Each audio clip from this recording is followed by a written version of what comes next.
So this is one of Preservation's laboratories.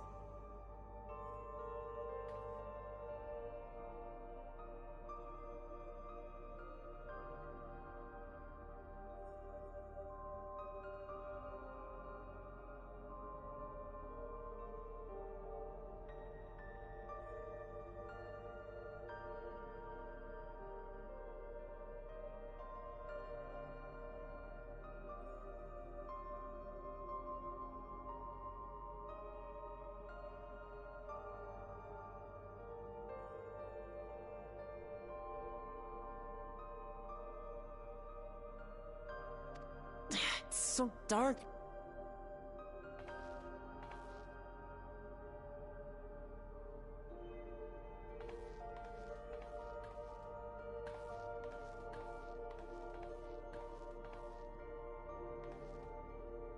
Just a moment. If I can reroute the power to the circuit.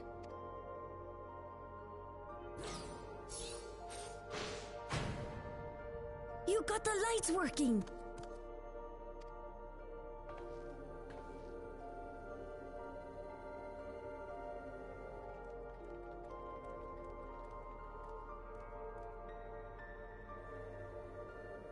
Smell how stale the air is.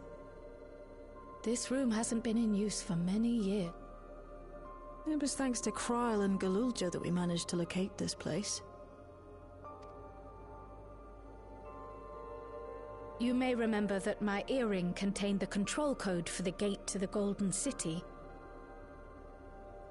As it was Preservation that constructed the portal, we reasoned that the code to operate it might include a signature of some sort, unique to their organization.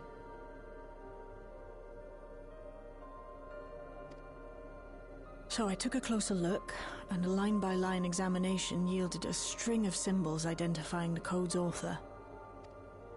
We then began accessing the nodes for every door in Everkeep, seeking out control codes which contained those same symbols. After a grueling search, we finally discovered our prize behind door number 1860, the entrance to the facility in which we now stand. I'd probably still be at it if Galulja hadn't been around to assist me. I took breaks, but Shale never stopped working. Not even once.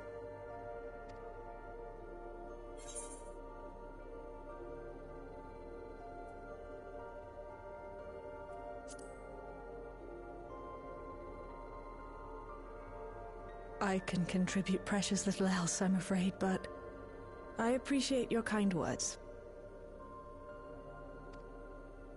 In any case, this next part will require your helping hands. We need to spread out and search for something that may lead us to Calyx.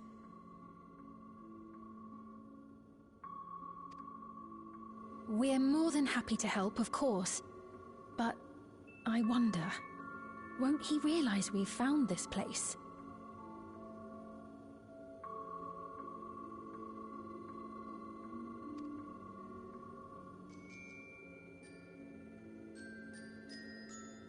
It's highly likely, and personally I hope he does.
Or was it 11583?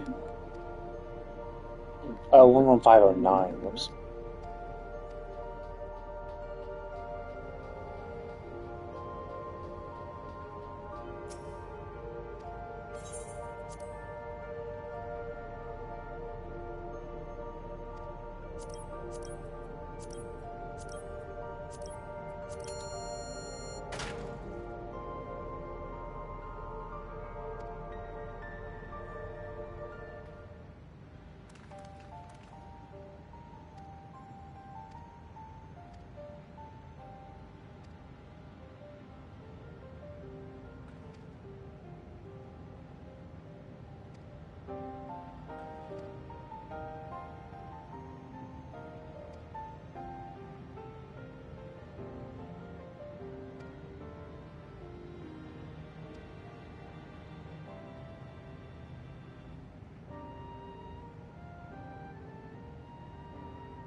I see. So that's the big experiment they were talking about that created the big shift towards endless, perhaps.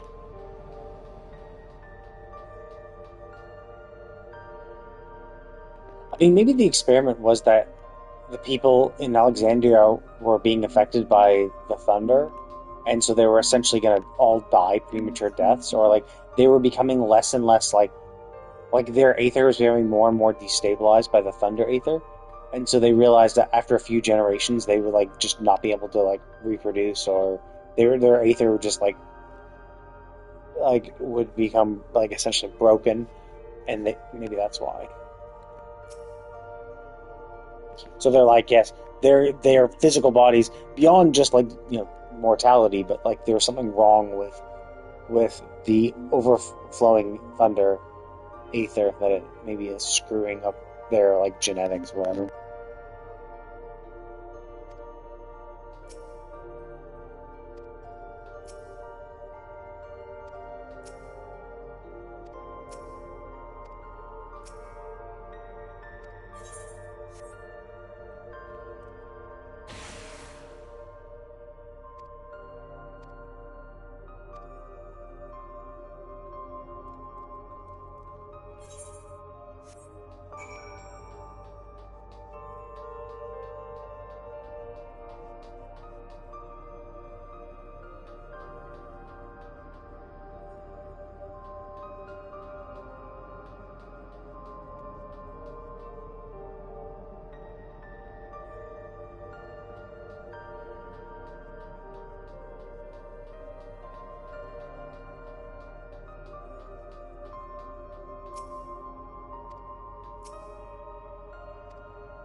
Oh, I see. I just gotta shift them around so that I can get from that top right to the bottom left. Okay.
Oh, interesting. It's a 3D printer. Why are you making multiple though?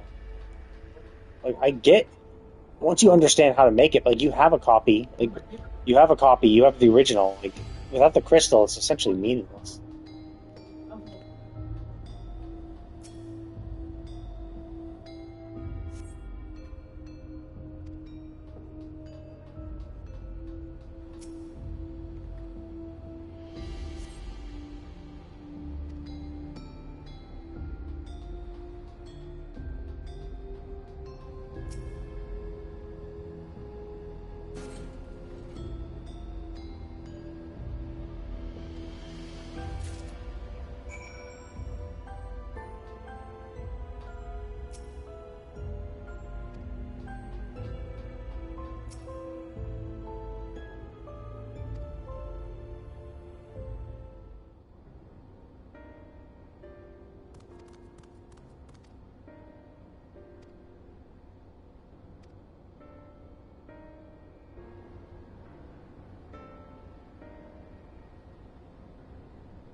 Are you really planning to leave?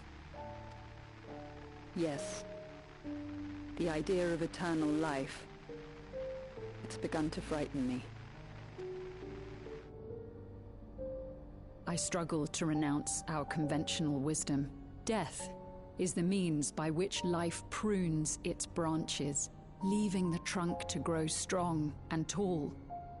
We die so that our species may flourish.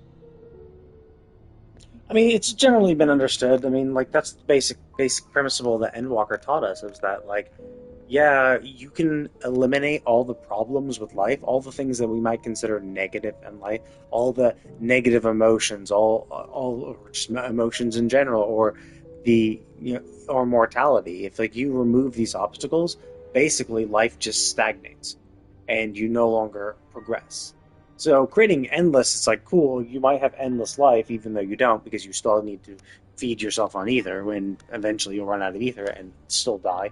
But let's just say 5,000 people don't need that much ether and it would take you, millennia upon millennia for you to run out. As long as you only keep the 5,000 endless, that's it. You'd never grow anymore. Sure, but then again, like with immortal life, again, like it'd be one thing if he was like picking the best of the best, but he's picking some random people. He's just picking random citizens of Alexandria, some of which might never achieve anything of worth at all, right? And that's the other thing. Is like some people will never achieve anything and don't have the drive to achieve anything, but could father or mother a child who does accomplish something. So their purpose in life might not be that they personally did something, but they brought to life someone who could. But when you do this endless thing, it's like, well, basically, people who don't accomplish anything or wouldn't accomplish anything will not accomplish anything. So they're just dead weight. You're just keeping them alive forever for no reason. They're not going to accomplish anything really worthwhile. And eventually, at some point, even the people who can accomplish something or do something, who would accomplish something, will run out of their potential, right? Like, they all have something they love, all of their computer science, computer engineering, mechanical engineering, whatever, right? Eventually, they'll just come to the end of, like, they'll run out of ideas. They'll be like, oh, I've thought of everything I could possibly think of. I can't think of anything else to create. And when you only have the same 5,000 people, you're just going to run out of ideas, at some point. You'll bounce off all your ideas off other people, and you'll progress as far as you can.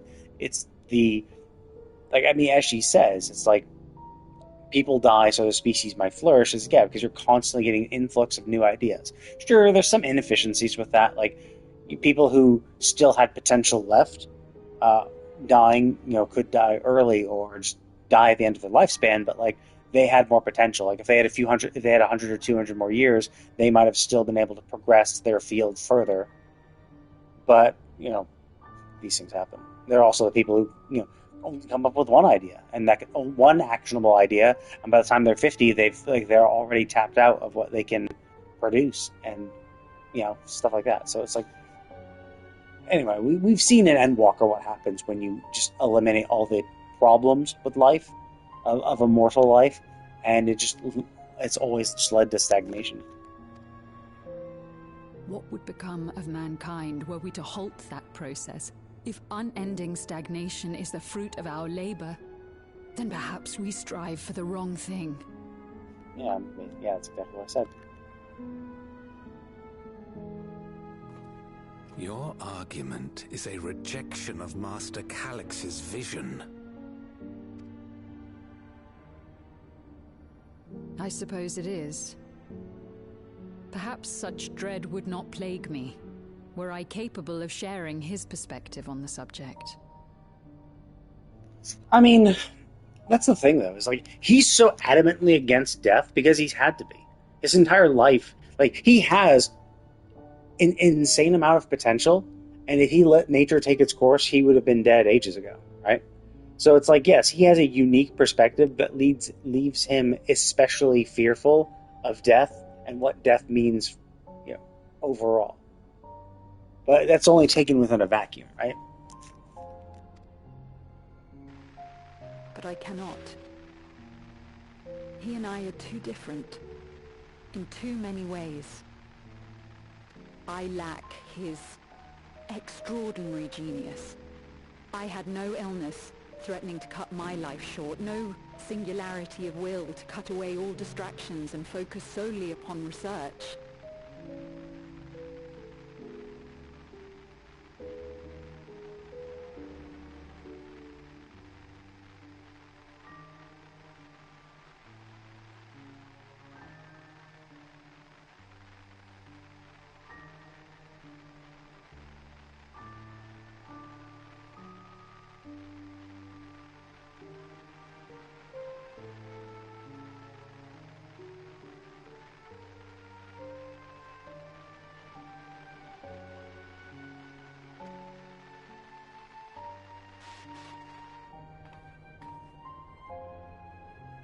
I have nothing but respect for his determination. The way he overcame his prognosis and seized the means to transcend death itself. But I'm not convinced that this obsession with living is the right path. That's why I've decided to leave preservation and put all my effort towards building a legacy for the next generation to come. Who is she? Like, obviously... Oh, is it Shale's mother? Is that it? I don't think she's Shale herself, obviously. I think this is going to be Shale's mother. Surely you... Yeah, let me not. I guess she's going to die here. I mean, that is such dog shit. Protocol, you understand. There can be no exceptions. Like, this is completely stupid, right? It's so, I mean, I understand why they did it, right? Obviously. But, like, this is like, so you are a man of science. You're doing a scientific thing. So basically, your reaction to someone who has a dissenting opinion is to kill them. Like, are you fucking stupid? Like, that's clearly not a scientific reaction, right? It's clearly, it's an emotional one. It's an illogical one. You go, well, no, it's totally logical. Well, no, it isn't, right? Because if it was, like, this person has a dissenting opinion, and you're not trying to convince them of you're not trying to convince them. You're not trying to use your logic to be like, no, you're wrong. You know, you're wrong because here are the reasons why you're wrong. Because, you know, this and that and all that shit. It's like, you know, that would be the logical way of doing it, to be like, oh, well, you have a dissenting opinion? Okay, well, let's have a debate, and perhaps I can convince you. Because, like, clearly she's not, like, antagonistic towards she's not saying, yes, you're wrong, and I'm going to do everything in my power to undermine you, and sure, like, if it's something like that, yeah, obviously, her existence, like, will affect you because she's out there specifically to negatively affect you. But that's not the case. She's just like, nope, like, I just can't believe in your vision. I have a differing opinion, so I'm going to go out there and do what I think is right. You know, it's not directly going to negatively affect them, but the fact that you have to do this clearly shows, you know, how weak your own point is.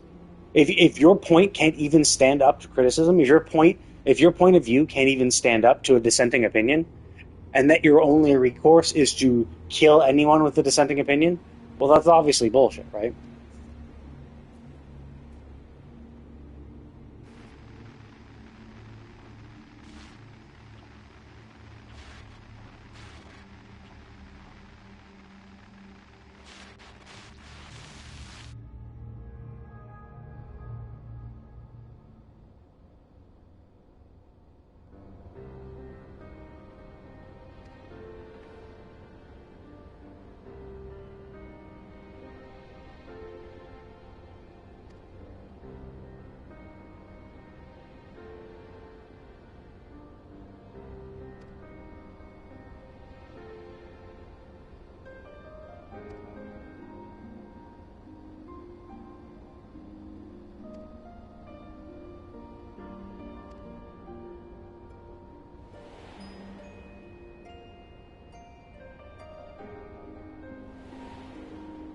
What do you mean? We found them in living memory. Obviously, they died.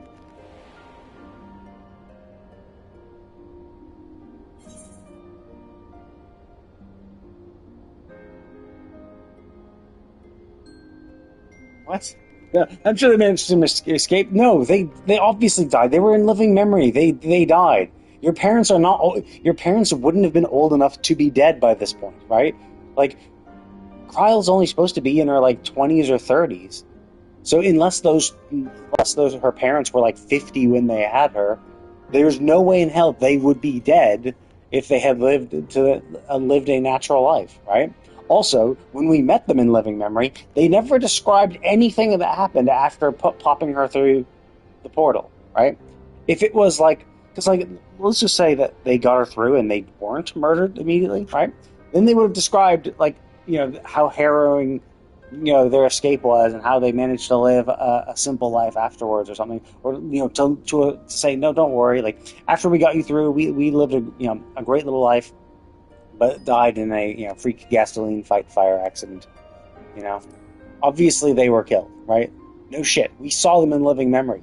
That's not a place where living people go.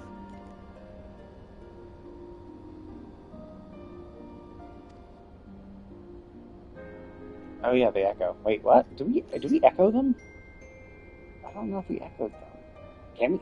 Actually, can we echo a living memory echo? Like it's not their aether, right? Presumably, what our echo is like attuning to their aether to like see them, which I don't think. I don't know. It's like presumably we got their soul. Their soul was extracted, so that's their aether, maybe.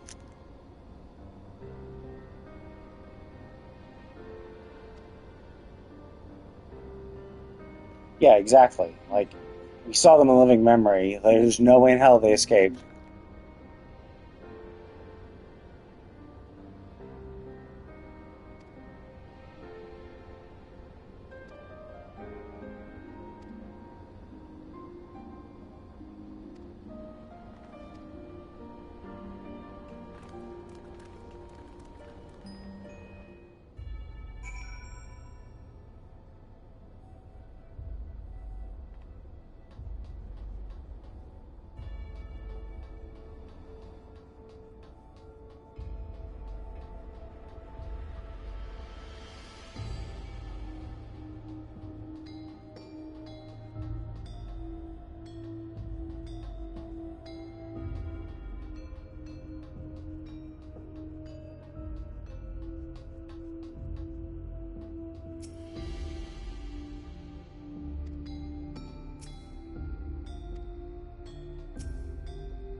I mean, it's obviously this. We need to put a gem in there to do something.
I mean, the whole dissolution of the body. I mean, essentially, the endless are very much like the Aya, those formless, bodiless people who were like, yeah, we're just gonna be being. I mean, it's slightly different because they're living only within Electrope, and they are just like putting their soul into a physical body, whereas the Aya just were purely beings of ether at that point.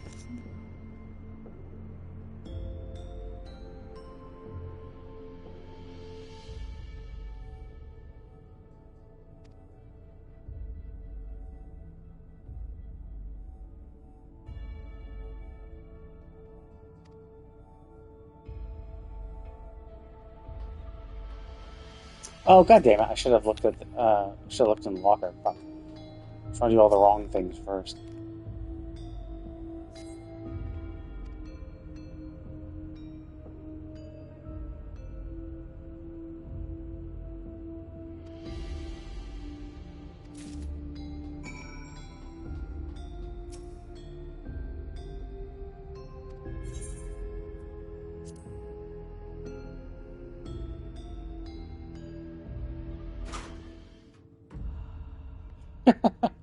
That's creepy.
Oh, are the passwords just going to be the gems? So sapphire, emerald, and ruby.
Oh, Garnet. Oh, Ruby. Okay.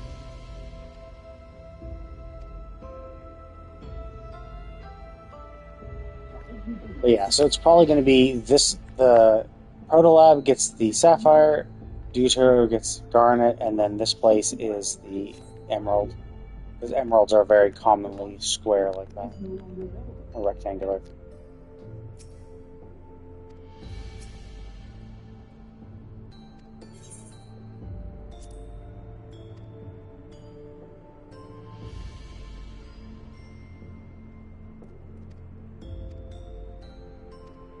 Oh yeah, not emerald. Yeah, because actually the Alexandrite we got for the A Realm Reborn relic were also rectangular and green.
This terminal doesn't look special to me, but this is definitely what we're after?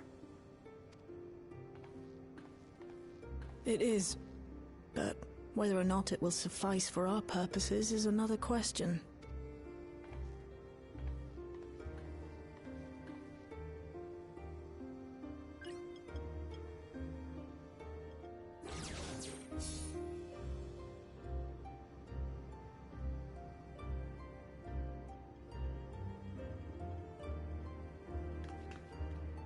The Endless are created using the memories of the deceased. But as memories are, in essence, collections of data, the resultant entities have no physical form. These data entities, as we might call them, have only two methods for interacting with the material world. One of these we saw in Living Memory, where the Endless are granted temporary bodies through the use of corporeal ether. They become much like solid ghosts that one can see and touch. The other method, which Kafkiwa employed, is the remote operation of a machine.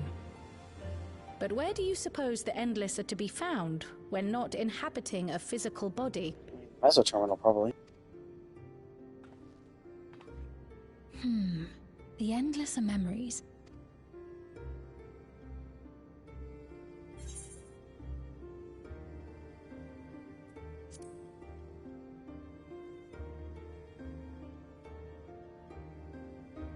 Yes, we suspect they reside in a virtual domain, one contained entirely within an electrope-based machine.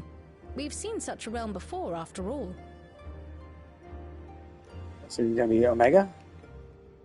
Obviously, Omega. Well, I mean, we don't know what Omega is made out of. Presumably not electrope specifically, but I mean, he made a virtual domain.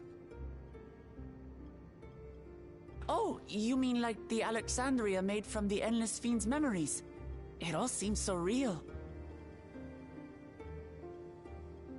I mean, yeah, but like electrope can be used to like form anything. Like we're literally fighting, like we're literally fighting Surreal Jaw as who's creating various entities from electrope. Like you can make electrope into anything. So I don't think that's actually a good example, because she could have used her memories to create something actually physical. So this virtual domain, it would also be housed within the mesoterminal. Yeah, the mesoterminal. That's where where it actually is, right? But how? I thought we shut down all the terminals in living memory. We shut down the 4 outside of the mesoterminal. How did we actually stop? Because like we went in and like touched all the other ones. Did we actually stop? We went in and fought Sphene, but did we actually like shut it down, or did it just like seem shut down? And Kafkiwa's program performed just as she intended. The mesoterminal itself was deactivated, as evidenced by the failure of the device which was keeping Sphene's body in stasis. Properly. Okay. Be that as it may, we face a master of electrope engineering. That he managed to partition and protect the sector harboring his own memories is well within the bounds of possibility. It's also not like super surprising. Like there would be redundancies for this shit, because like the mesoterminal is supposed to like house all the Endless. So just for it to be like, yeah, if someone comes up and just flips the switch, or like lets a hacker go in and shut everything down, like you would think there would be some sort of redundancies. So it could just be that he made sure that he used those redundancies for himself. Let us say that the mesoterminal does indeed contain a second domain, and that Calyx himself resides there. This city, on the other hand, exists here in the source. That being the case, I thought perhaps we could prevent his remote interference by closing the gate to the Golden City, and thus severing the connection between worlds. Except I tried to close it once already when I visited Living Memory. The process required administrative authorization, a restriction I assumed at the time had been imposed by the Queen. But now you think Calyx might be responsible. Just as I suspected. Even now, security transmissions from throughout the Keep are being tapped by the core system and routed elsewhere. Almost every single one has you as its focus. He's keeping track of the keyholder's movements. I mean, you know what I would do? Is that I would take the key, I would teleport away, I would teleport back to the source, in a place where there are no things. Now that we know that the crystal is the actual core, the actual key, what we should do is you should pop that thing open, take the crystal out in a place where you cannot view it, and then come back. And the reason for that is that he's focused solely on us, which is good, right? But the problem is we actually have to be holding the key for him to be this focused on us. So it's dangerous. So, but as we suppose, the reason why he's able to track the key is because he's tracking the holder. He's tracking the thing that He's tracking the thing that's used to control the key, which was made by preservation, and not the key itself. So if we remove the crystal, he wouldn't know, because all he can do is just sense, like, maybe because of a tracker on the thing that's encapsulating it. Maybe he's recording that. So realistically, what we should do immediately is just get the fuck out of here, go to someplace outside of his scope of influence, remove the crystal, and then come back. So that even if he does catch us, and even if he does steal the key from us, it'll just be the, even if it'll just be the shell of the key and not the actual crystal. That would be the smart thing to do. Time's up, and what a waste of time it's been.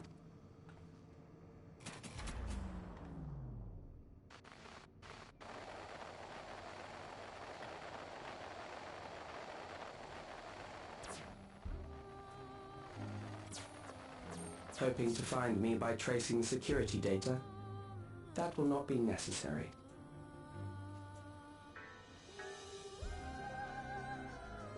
Through a not inconsiderable effort, I've taken your measure and prepared a force sufficient to subdue you.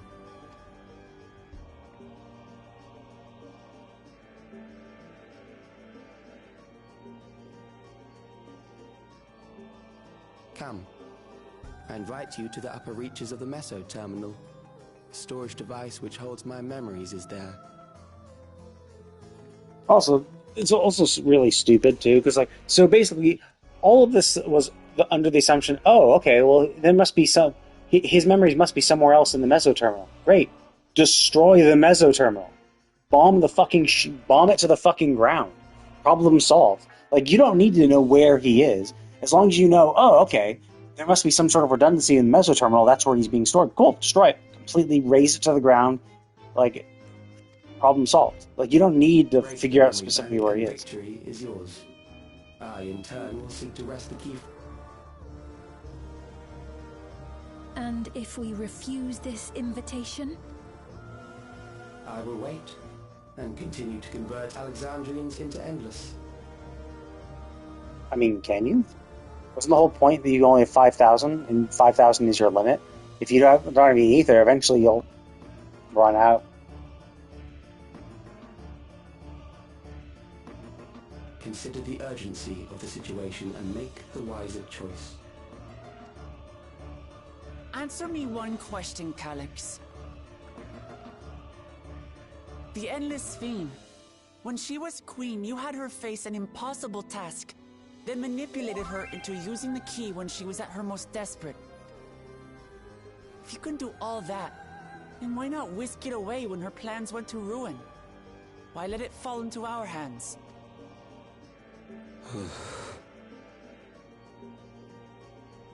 You pour salt in the wound.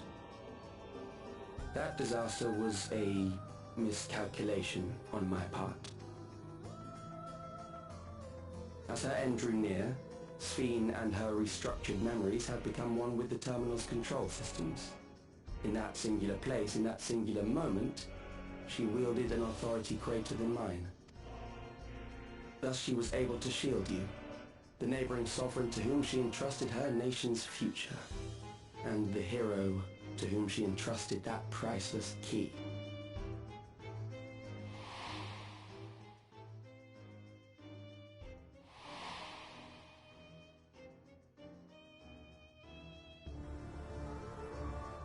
I am unsure to what degree she perceived my presence, but she knew that someone was watching. I mean, isn't that wrong, though? Because, the whole point was that she was becoming one with the Meso terminal, so she would act as the arbiter. She was merging. So he was like, oh, for that singular moment. So, well, no, it shouldn't have been a singular moment, right? The second she merged with the Meso terminal, she should have had an authority greater than yours anyway. Now, maybe this was the singular, maybe you just meant at that singular moment she made a decision that I could not overwrite, and up until that point she just was going along with what you wanted anyway, so it didn't matter that she had greater authority. But if she had greater authority in that moment, she should have had greater authority the second she merged with it in the first place, not just a singular moment. Does that satisfy your curiosity?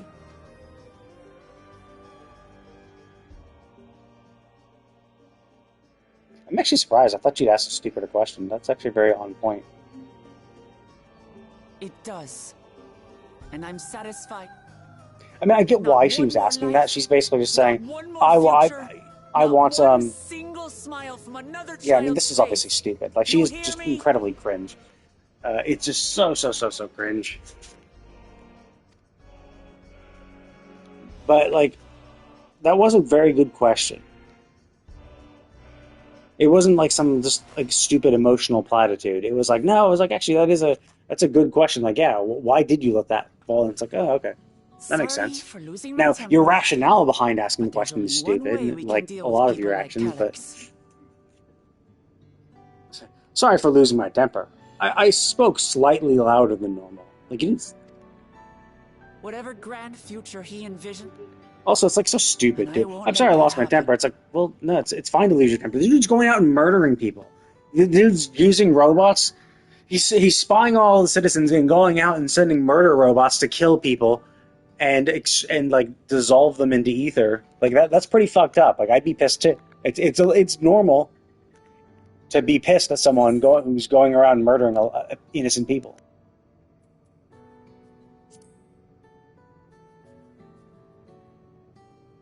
But I do. This is an interesting trope, right? The whole thing of, oh, I've taken your measure. I know how strong you are. Like this should be strong enough. Like that's basically like Omega, right? Like Calyx is just a little mini Omega. He's a diet Omega. Because Omega was like, yeah, I'm going to do all these calculations. Okay, now I've done all the calculations. I can beat you, and then gets his ass handed to him. Even so, I must thank you both. On behalf of my other self, allow me to say how grateful I am to have you as our champions.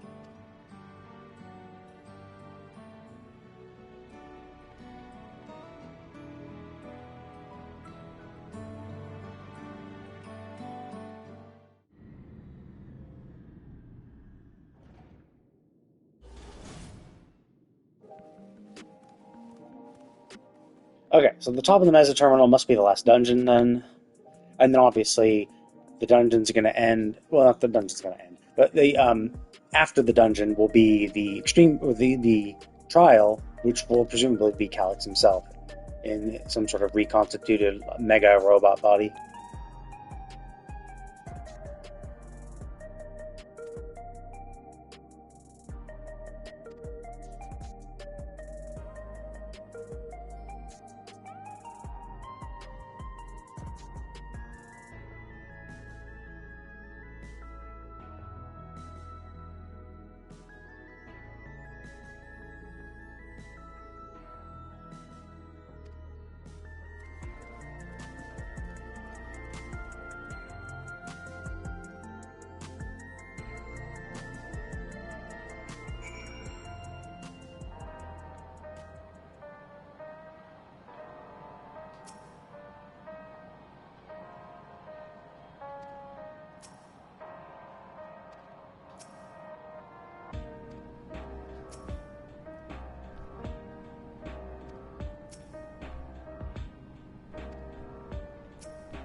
I mean, we could still bomb the mesoterminal. Just destroy the mesoterminal. Problem solved. We don't even need to go in and fight him. Just destroy the place.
I see.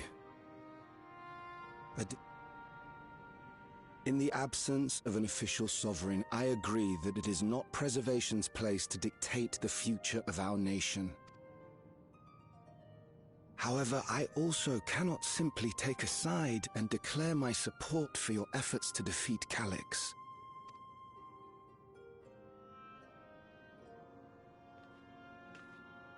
Is that because of the new regulator you wear?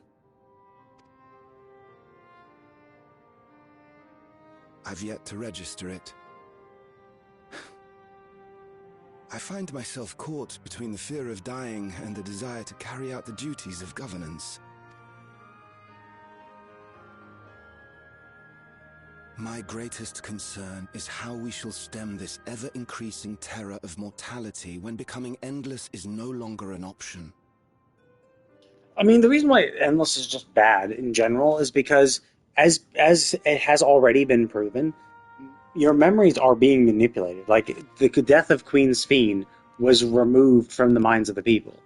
Like, you already have proven that you're just willing to manipulate people's memories, and when becoming endless, like the whole purpose of an endless is like, oh yeah, we're an endless. We are immortal. We will never die. But like, if you never die and you don't have a physical body, then who you are is your memories. And when the government is already willing to manipulate your memories, it's like, so who you are, you're nothing essentially, because the people in power could at any point just change who you are by removing memories and stuff. Like, they can just manipulate you into doing what they want by removing key memories. So it's like, if you're like, what makes our like, as mortals can, like, we can, I mean, people with regulators obviously lose that ability, but like, once you remove the regulator, your memories are your own. Like, everything about you is yours. No one else can mimic that, right? But when you wear a regulator, now your memories might not be your own, because they can be, the memories can be tampered with. And then once you become an endless, literally, the only thing you are is your memories. So losing a memory or two, when you're in a corporeal body with the ability to remove the regulator at any point, it means you can still have some level of autonomy. But like, when you're an endless and you cannot control your own memories, you're obviously not that endless. I mean, because basically you could argue that the second any one of your memories is removed, you are no longer like you've lost your endless. You're no longer endless because you just ended. The you that had those memories has ended, and now here's the you that has 99% of your memories. You know, so. And that's to say nothing of the recent slaughter committed by our own soldiers. The fact that such violence was perpetrated for the very purpose of creating Endless will, paradoxically, make it more difficult to endorse your chosen course. It may not seem logical, but for those who lost friends and family in the attacks, halting the creation process altogether would render the deaths of their loved ones utterly meaningless. I mean, like, in the recent attacks, it's like you do realize. So you're basically saying, well, yeah, the guy manipulated the robots to attack everybody, but if we don't go and do what he says, then their deaths would be meaningless. We have to do what he says, therefore there's meaning in their deaths. It's like, so basically, a terrorist shows up, kills your friends and family, and says, "Hey, give me give me all your money." You know, it's just like it's so stupid. It's like like a murderer, like a guy comes up, shoots your wife, and says, "Give me your money." It's like, well, I guess I gotta give you my money, or else my wife's death would be meaningless. You know, it's like no, that's fucking stupid. Like,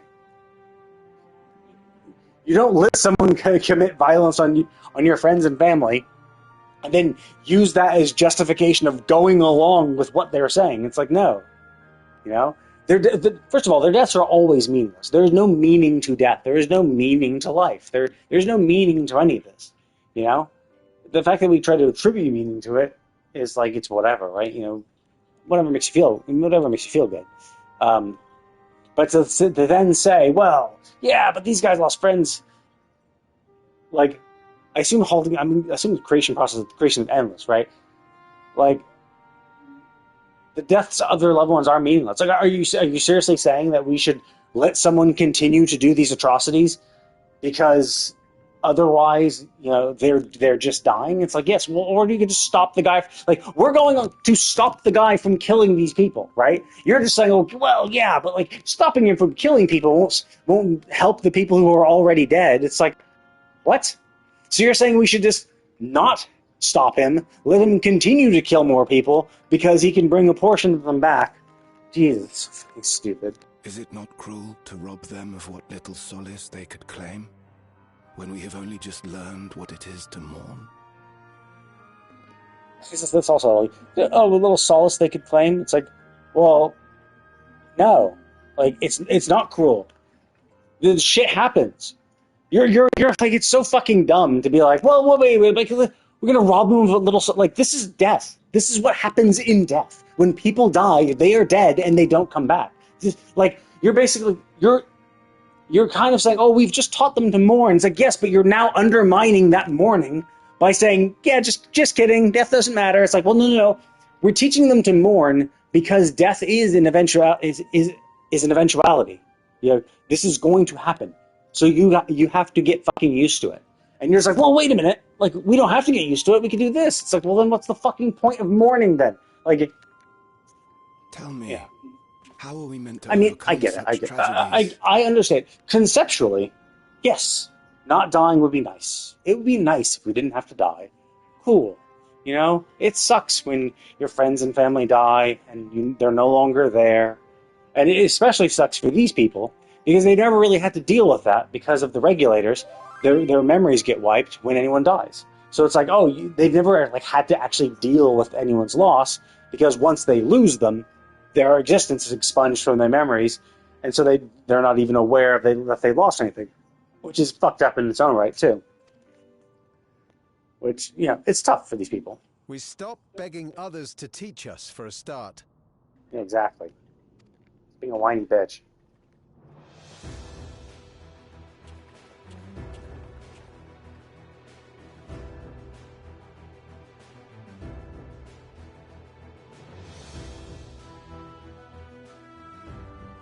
For the longest time, we've been protected. The hardships and responsibilities of life were distant things, and we felt entitled to our comforts, even as we barely noticed those who risked everything to keep us sheltered. But no more. From now on, we need to learn on our own how to live with the promise of death. How to endure. That's interesting. One of the people behind that dude has the new regulator, I'm pretty sure. We may never learn to love such things. Isn't that the Oblivion outfit too? We may learn to survive them. Or is that the... Yeah, that looks like the new regulator, right? It's the black one. The people beyond the barrier, even the Alexandrians of old, they've all had to live with these fears. There's no reason we can't do it too. What are you all doing suck it up. here? Malachite called us in, and the Oblivion members briefed us on the current crisis. You don't stand idly by while your house burns down. We came together and thought about how we could help.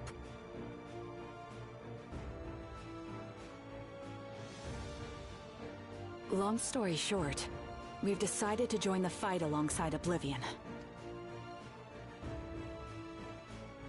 I say fight, but we're well aware of how little use we'd be in actual combat.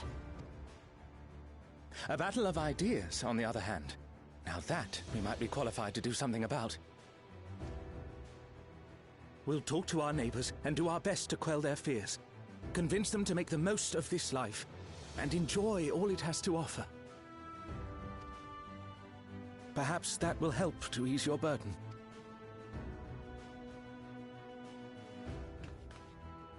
It certainly will. Even if a few are assuaged by your words, it will make things easier. It also helps prevent mob mentality. Because like when too many people congregate together, it's easy to get like swept away in like strong emotions. And so when one person starts feeling a sense of dread and fear, and it spreads to others and spreads too big, then it becomes hard. But if you have people like that going out there trying to quell people's fears individually, you will kind of stop that mob mentality of dread. Those are the ones we'll concentrate on. Gossen, if you truly care for the people of Alexandria, then now's the time to start thinking of ways to prevent more deaths. Yeah, exactly. That's what we're doing. We're going to prevent more deaths. Your mentality was like, well, I can't help you because, like, if we stop him from creating more endless, then, then it'll make their deaths meaningless. It's like, yes, but their deaths will continue if we don't stop the dude. So you're like, well, you can't stop the dude because their deaths would be meaningless. It's like, well, if you don't stop the dude, there'll be more deaths. So rather than fight for the people who have died, let's fight for the people who are living. And stop the dude.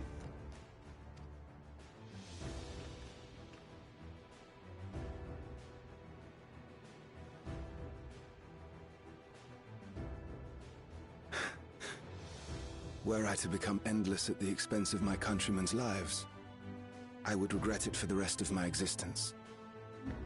And yeah, no shit. That's what it always was, right? You were clearly aware. Like the other people don't understand, right? The other people just see attacks and they don't get it. But you personally know that these attacks were orchestrated by the guy presenting you the regulators, and you still put one on, right? You know that you're buying your life at the expense of others. So, like, what? You didn't realize that? I mean, obviously, yeah. It's the fear just made you forget the obvious.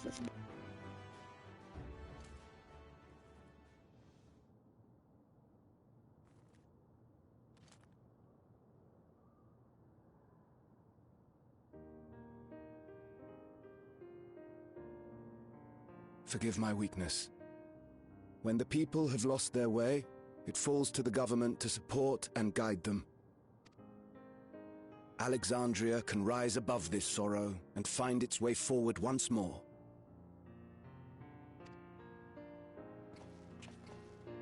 Is that not so, Your Majesty? Indeed it is.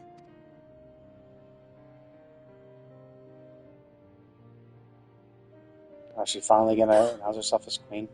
No, that wasn't... What I meant to say was... Calm down, Sphene.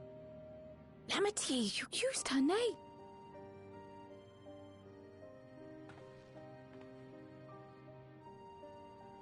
I'm actually a little surprised.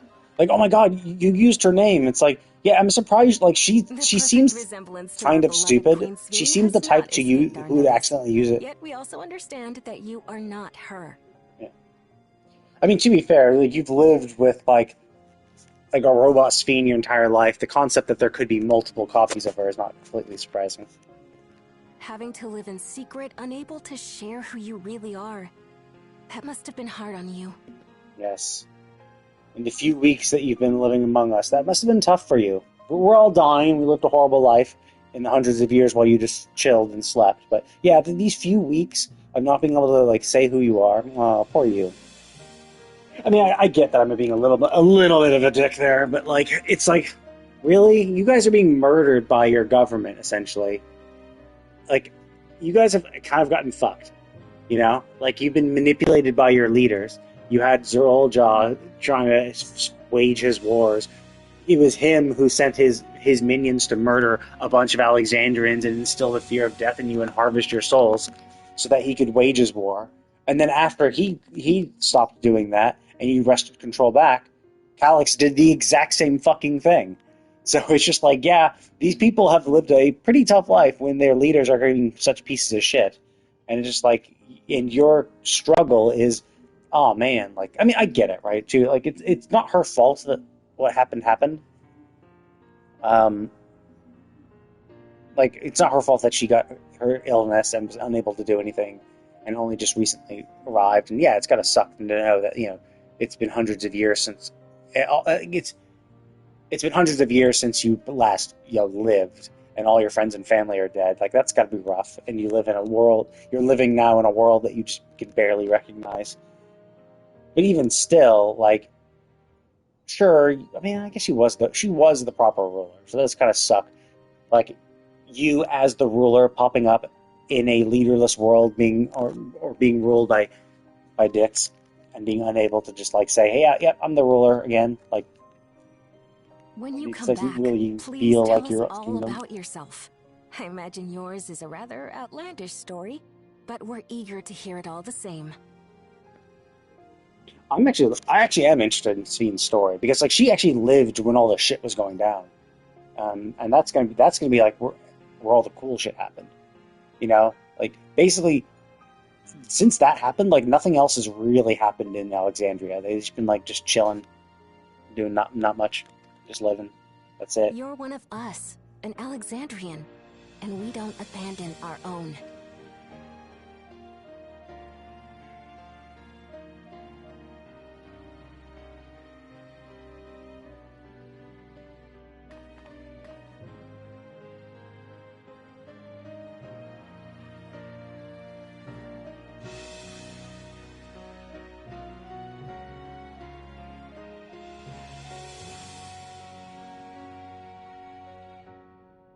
I promise to return. And when I do, I look forward to speaking with you all.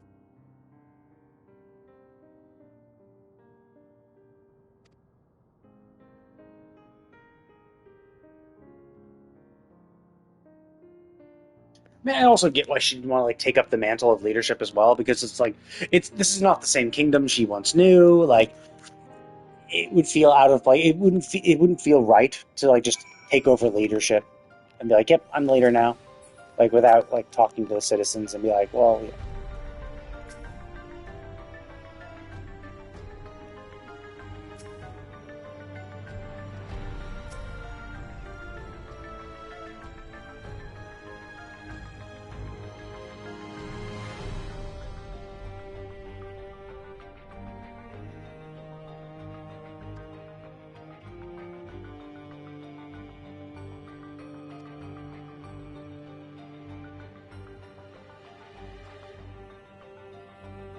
I mean, it's also kind of weird. Like, what, like, why 5,000? Right? Because, like, to be fair, yeah, the endless limit is not like it's not like they need the machinery to make the regulators is not the problem. It's the ability to maintain the endless. And so, yeah, you could produce like 10,000 of those regulators and just only like truly activate 5,000 just so you don't exceed a threshold. But that is the kind of weird thing. It's like, well, what happens when you hit 5,000? Like, does it even matter? Like, once you get 5,000, that's it. Unless Calyx is going to use those 5,000, like take the souls into himself to become to become stronger, kind of like what those in the Arcadian do, where they combine themselves with beast souls. Maybe he's going to combine all the souls together, become some super soul, like become super powerful. I mean, it's kind of like Zoraldra did the same thing, but you could argue that he failed because he was trying to put a bunch of souls into his body, and his body couldn't take it. But it also seemed like his soul couldn't take it either. But then again, Calyx is different and has been a non-corporeal entity for a long time, so maybe he is better at. And he's also incredibly smart, so he might have designed a system in place so that he could take all 5,000 souls into himself, to supercharge himself.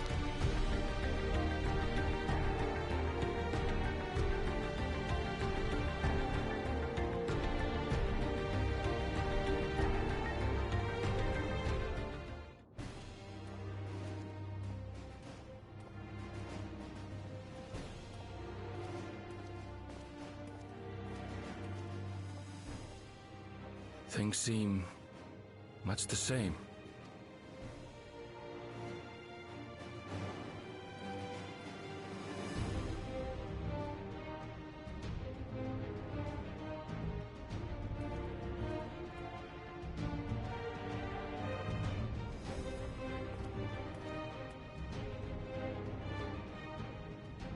So listen, you have nothing more to fear than any other normal day. Deep breaths. We'll get through this.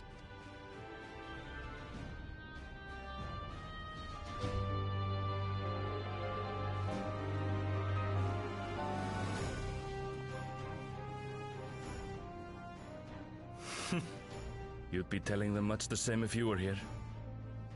I suppose it falls to me now. Yeah, presumably talking about his mother.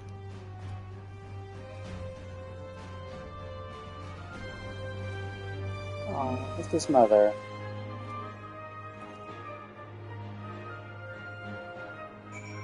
Oh, are we gonna go around talking to people as Arendelle? Or no, we're just gonna skip straight to other.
I mean, she says that. She's like, oh yeah, my paralysis, like this, right?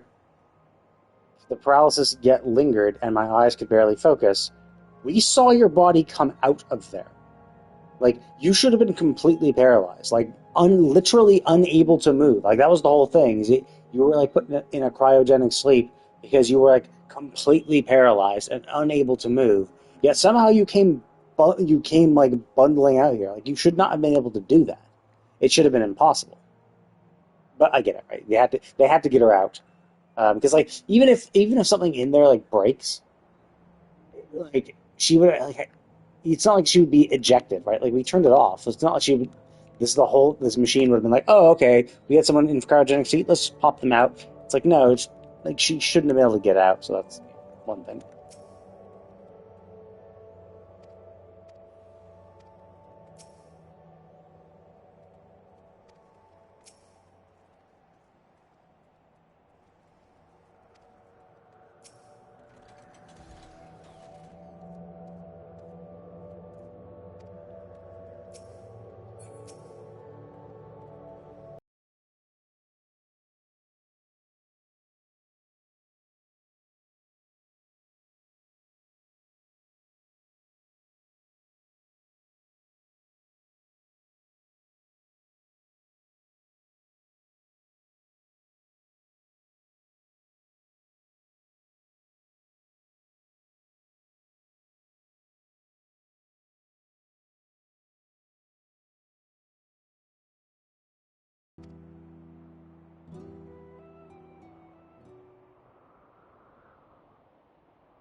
And, like, how much of a troll would it be? Because obviously he's like, okay, you fight me.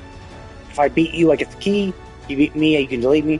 But, like, if we just teleport to Limsa, remove the crystal from the key, remove the crystal, which is the real key, and then put the shell of the key back in our pocket, Calyx will think we still have the key, even though we don't.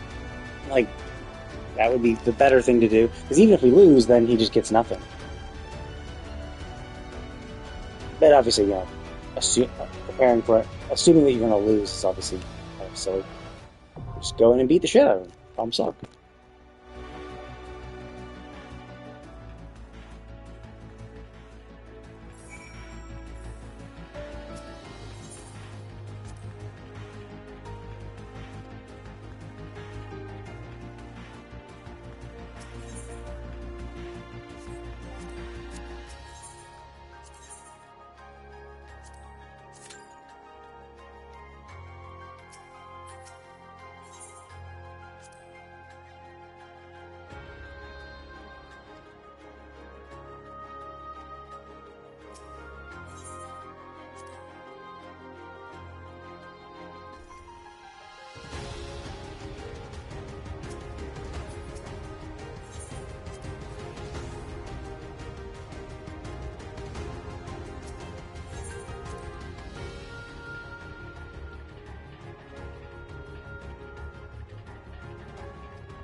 Hey, that's exactly what I said.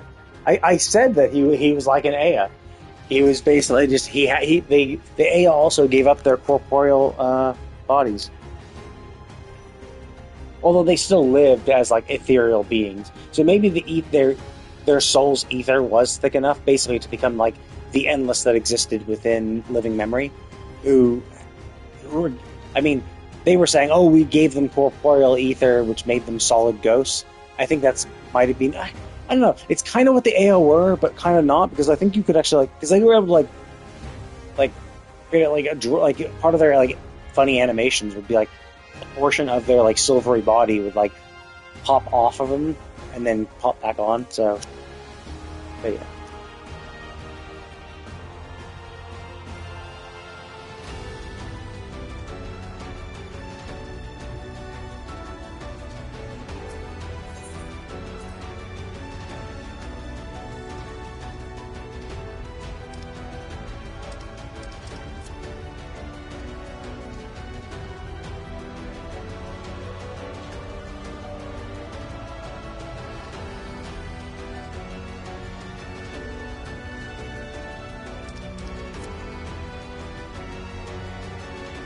Yeah, because like we could say that, but again, it's just one of those things. It's very much like this whole thing of like, that's what you found, but maybe I'll find a different answer, or maybe our people can find a different answer, or maybe we won't go down the same path you do. Now, it's kind of weird, right? Because like their biggest complaint was more like the AI's biggest like thing that made them so fearful. Oh no, like the thing that made the AI give up was they were like, oh well, there's a heat death of the universe. Like the universe is going to end, so we might have achieved immortality and we're living a pretty chill life, but the universe is going to end in like a few billion years. So like, what's the point of even living if we don't really have immortal life, and our life will be called in a few billion years anyway? Which is like, okay, I guess, like, sure. It's got to be tough for people who thought they conquered it. In fact, I mean, the AI seemed to have like done immortality the right way, where they were like pretty chill, like so. If the universe was never going to end, it seems like they had the best mentality around it, because like unlike the people who the gold people who like lost all their negative emotions and essentially were just waited the sweet release of death, the AI were kind of taking it in stride. There's only when they found out the heat death of the universe, and we're like, oh shit. Even though we're immortal, we're still going to eventually die when the universe is destroyed.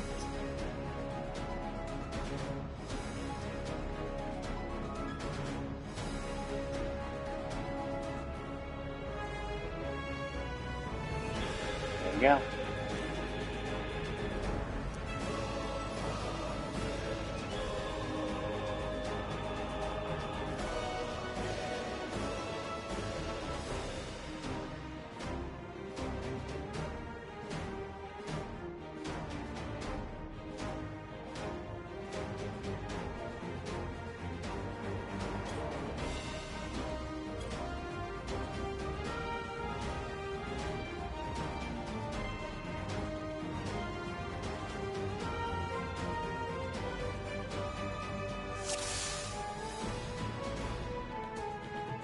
Ah, you've come. I'll begin by wearing you down.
created new Endless for you.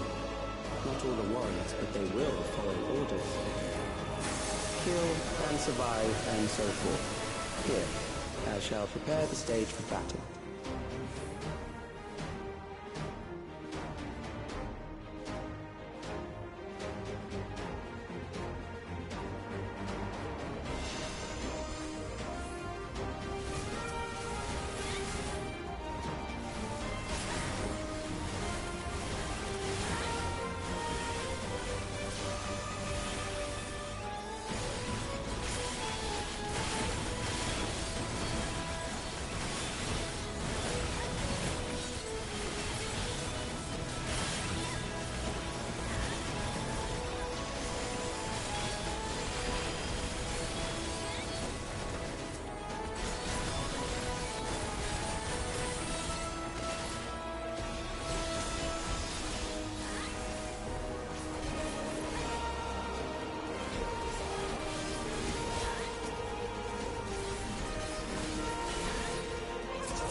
The memories of a physician.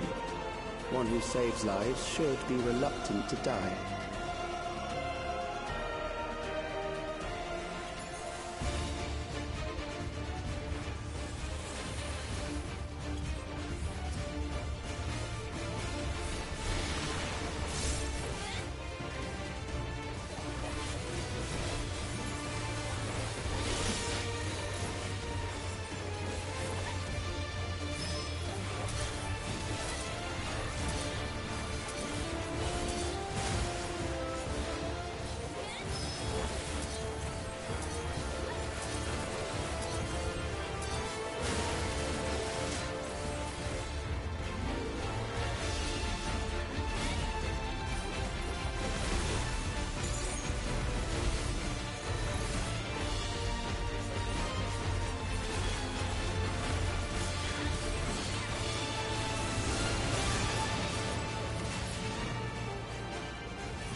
Oh, you've overburdened the system. No matter. It served its purpose.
Next, we visit a prison of sinister repute. I need not compel them to fight.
These are loyal executioners. They shall deal appropriately with criminals. Your sentence is death. How long can you defy it?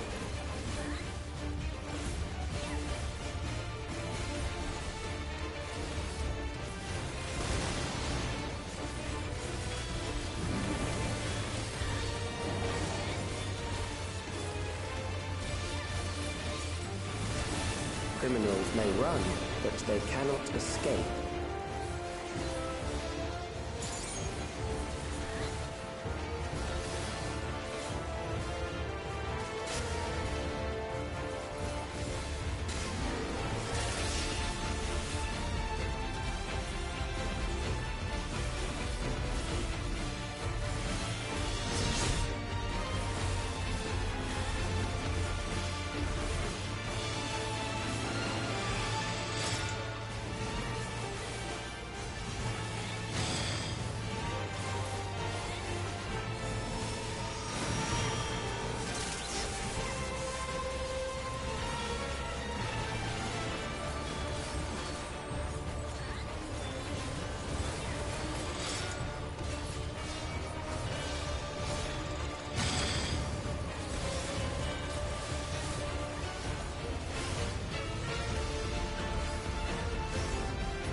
It would be nice if our fucking healer would actually fucking heal us. It's like, dude, please, man. Just like... I imagine it's the kind of thing where it's like, dude, just stay in the fucking center, fucking cast AoE heals so you can actually get us. I think it's actually it's probably even. I bet they're. No, they don't. Yeah, I wonder how he's taking so much. Oh. Or maybe I was fucking up other mechanics I should be doing. Whatever.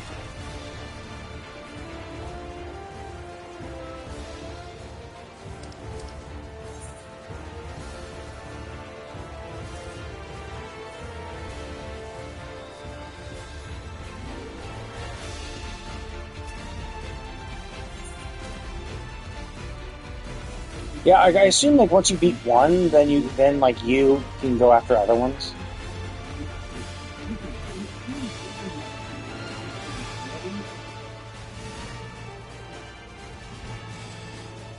Wait, what? How do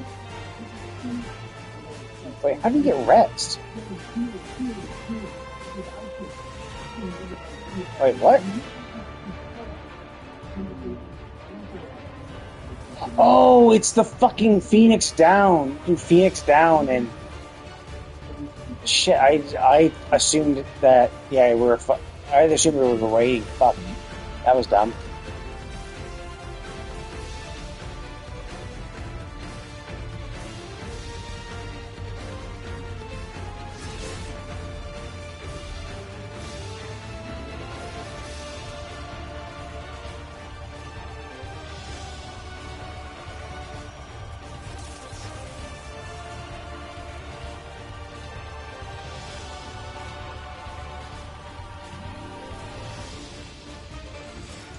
Yeah, I think that you have to kill the Hellmaker, which I didn't realize. I didn't realize that was a targetable thing, so that was my bad.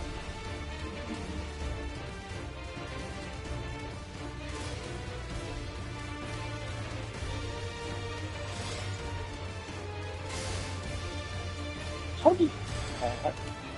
Yeah, I mean, I think the problem is that our fucking healer is kind of shit.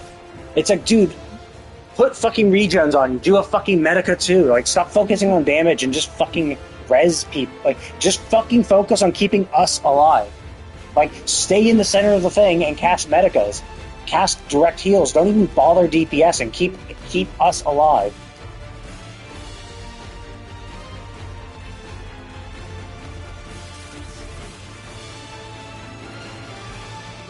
Oh, he's going to control himself on Turk purpose? Yeah, so. Yeah.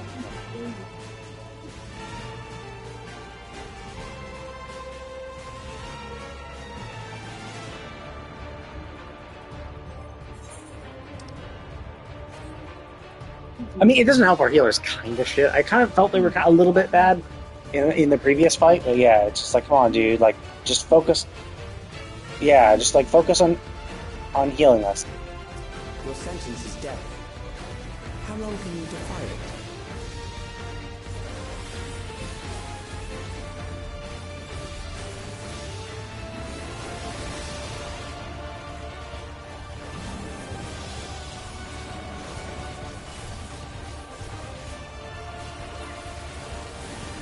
Criminals may run, but they cannot escape.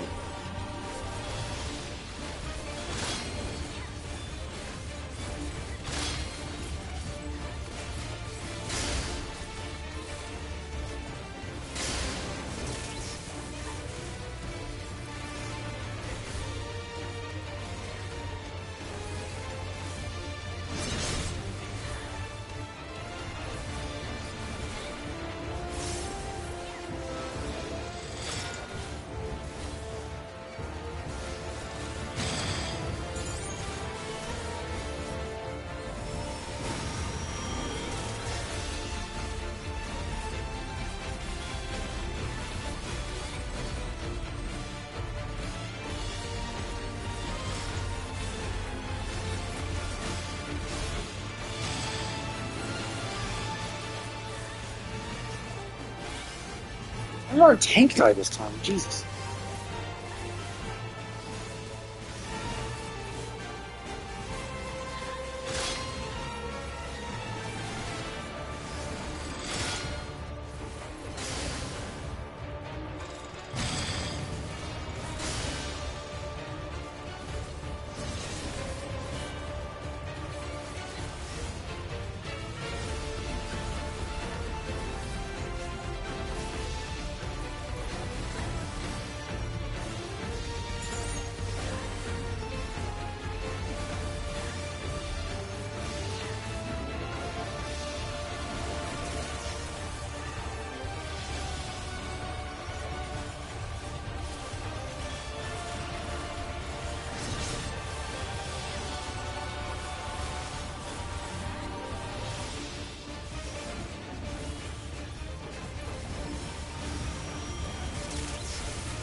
Oh, I see.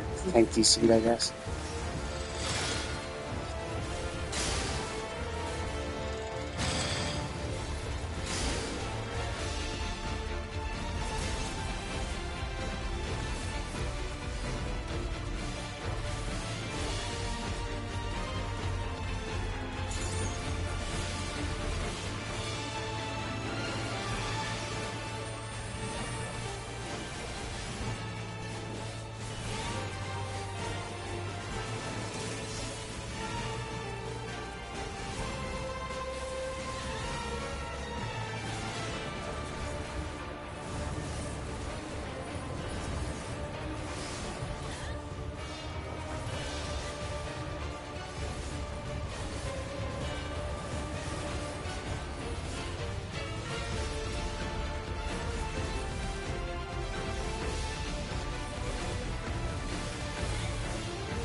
Beginning to tire? Good. I bid you continue on.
Memories from an age rife with death. The desperation will serve well. The enemy is at the gate. To arms, good soldiers, protect your kingdom.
Very well. If one by one they fall, I'll send them all as one. Recall the anguish you felt when you faced death, and rise. Rise to defend your nation, your people, and your loved ones.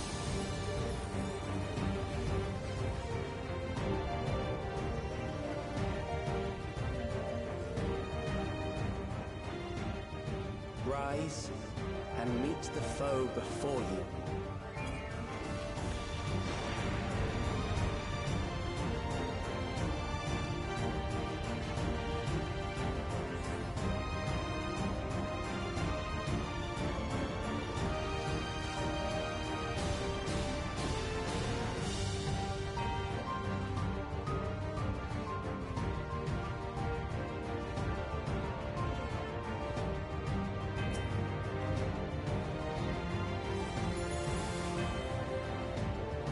An amalgam of memories. Let us see how it fares.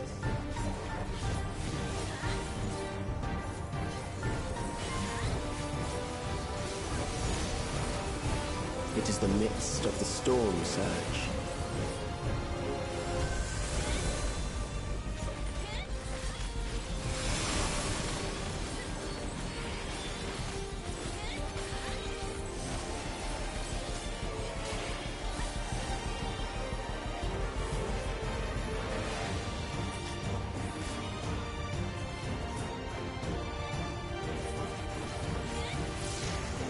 Countless lives are lost in the senseless conflict.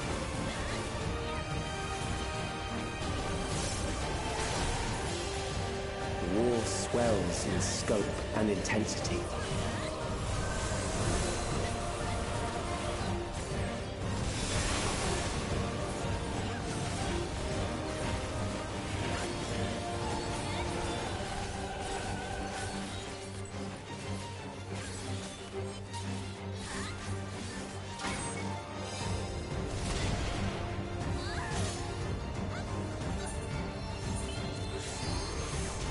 The bombs rain down without pause or mercy.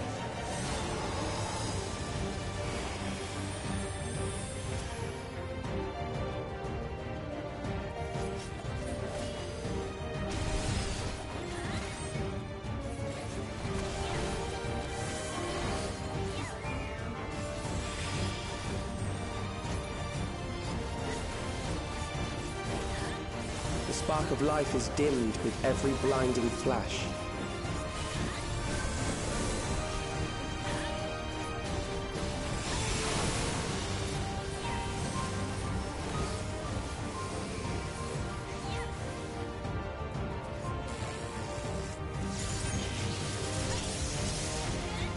Death is everywhere, pillaging the promise of the future.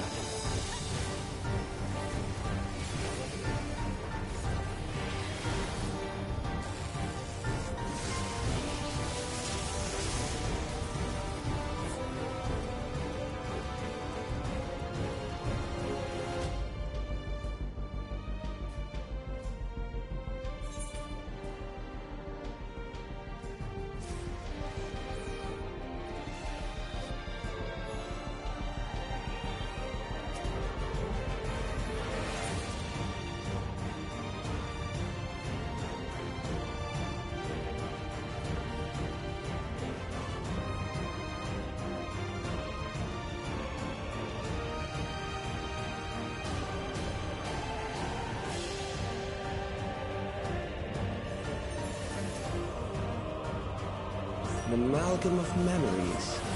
Let us see how it fares.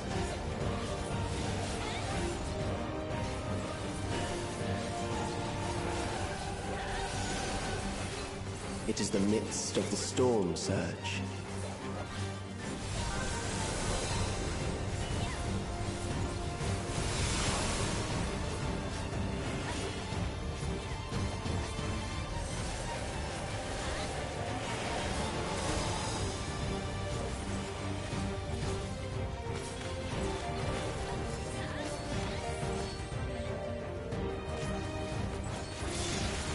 Countless lives are lost in the senseless conflict.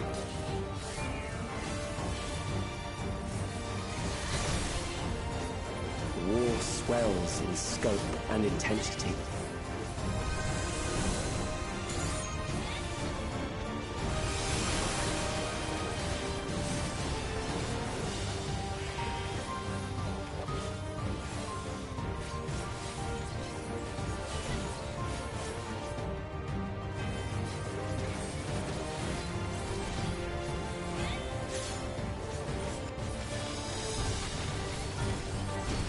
The bombs rain down without pause or mercy.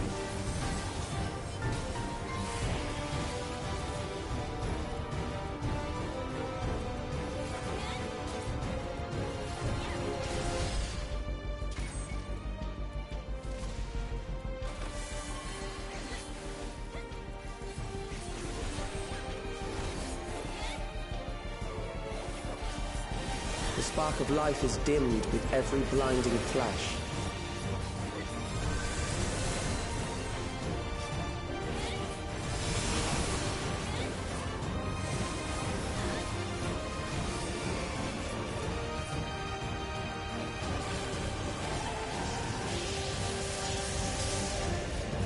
Death is everywhere, pillaging the promise of the future.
Sphene?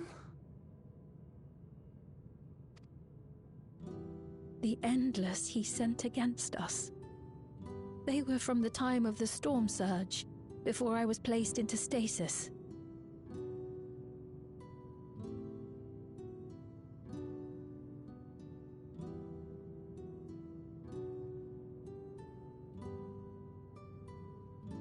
So we still had a big pile of endless anyway? I think you can only support 5,000. As far as we know, the only sector to escape the shutdown was the one containing Calix's memories. Assuming a chronological system, every other memory stored in that sector would belong to people who lived around the same period in history as he did.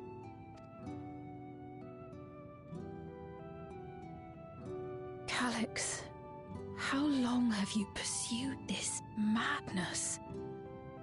Well, we know. It's been a few hundred years. We seem to have exhausted his defenses for the moment. I say we take advantage of this lull to press on.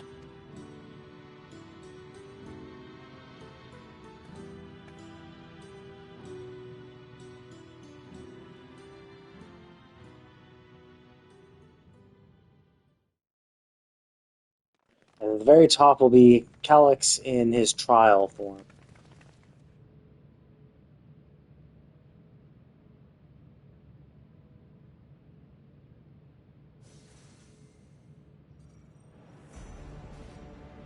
Calix! Well done. I commend your perseverance. The entirety of my memories are stored within this device. In the early stages of Endless creation, we established several core tenets. One is a prohibition on memory duplication. Despite the inherent risks, I agree and abide by this. Memories are the essence of the self, and should not be diluted. What? No. You clearly manipulate memories. You literally wipe the memory of Sweet Sphene's death from everyone's minds. So you're like, oh, memories. But you are at the same time saying memories are the essence of self. Yes, you don't want to dilute them. I guess you're fine concentrating them. It's like, yeah, sure, we'll just remove these memories. It's like, well, you're still diluting the self by removing a portion of what made the self, right? They are no longer the 100% of their self. They are whatever portion remains. You seek to destroy your target. I seek to reclaim the key. Shall we forego the posturing and begin?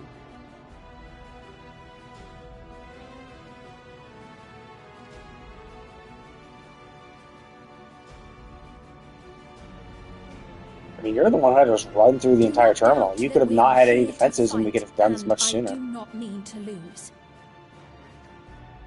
Yet, as one born of the same era, I must... Why do you pursue your evolution with such fervor? What do you hope to achieve with this eternal existence? Your question is meaningless. Yeah, no, that's the problem, right? People who... Like he doesn't hope to achieve anything. He's so obsessed with life that life is in and of itself the purpose. His only purpose is to live. And his only hope, the only thing he's looking to achieve is life. That's it. And because of his illness, he's had to work incredibly hard to try to stay alive, such that he's kind of lost his own. He's lost the idea of life having meaning, and that life is meaning. Basically, there is only meaning with life, and that's it. So he's not hoping to achieve anything. He just wants to live. That's it. He just wants to live, and he's desperate to live.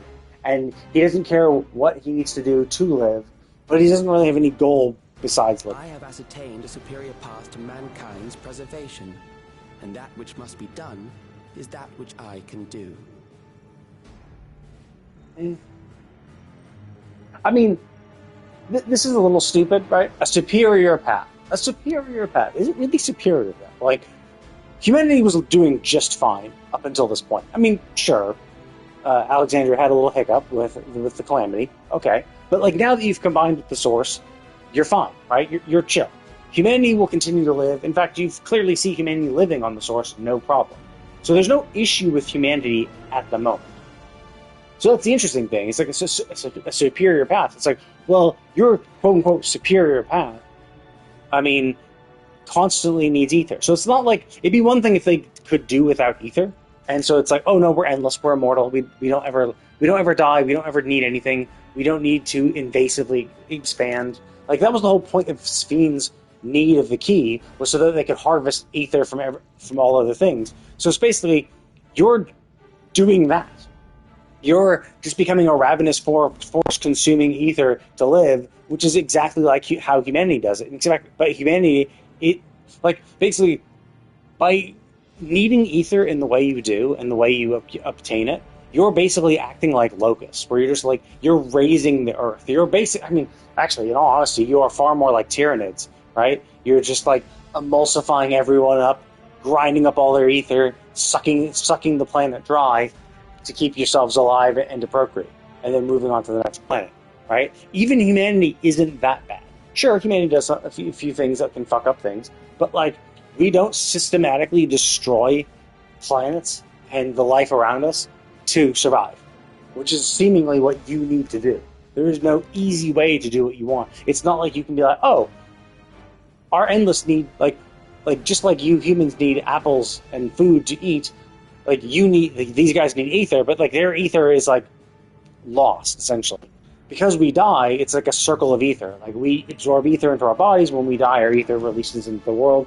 But these are just an endless vacuum of ether that don't ever contribute it back out into the cycle. So you're breaking the cycle, which is just ruining the ecosystem as a whole. How is that the superior path when you cannot live within, when your existence destroys the world that you're in, right? Like, that's obviously not superior. What other reason do I require? Surely you have seen it. Traditional survival strategies are at odds with an increasingly complex society, leading to a breakdown of order.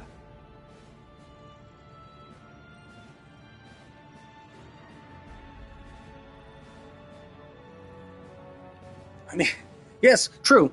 And basically, that's what he's doing. He's reducing the complexity of society. By stagnating society, you're reducing its complexity.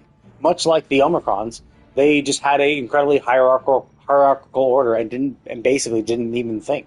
They just were cogs in a greater machine. So you reduce the complexity by stagnating civilization, which is obviously not good. But anyway, I need to get some water, so I'll be right back.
This course promises no liberation from pointless conflicts or inane tragedies.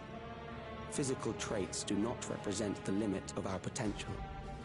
Why then should we relinquish that potential when our hearts cease to beat?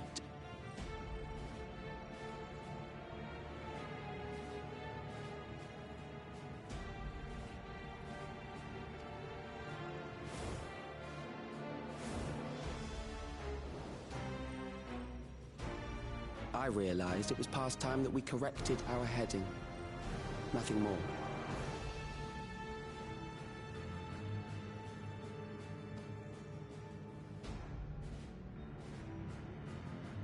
Even then, you were always so single-minded.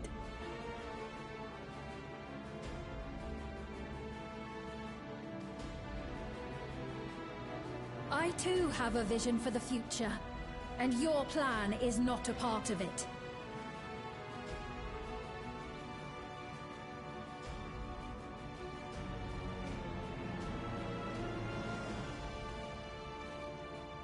I won't let you harm another Alexandrian.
Then fight we must. Thankfully, the entity I now summon will make short work of you and your comrades. Okay, what will it be?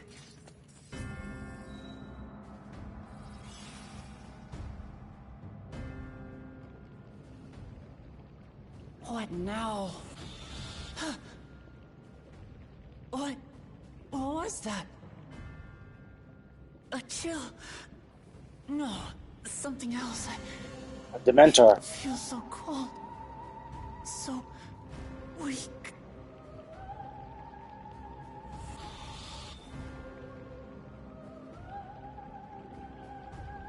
Across Alexandria, a certain emotion is taking hold. The fear of death. Terror for the eternal darkness that will, without fail, engulf the lives of every living thing. Allow me to introduce it to you.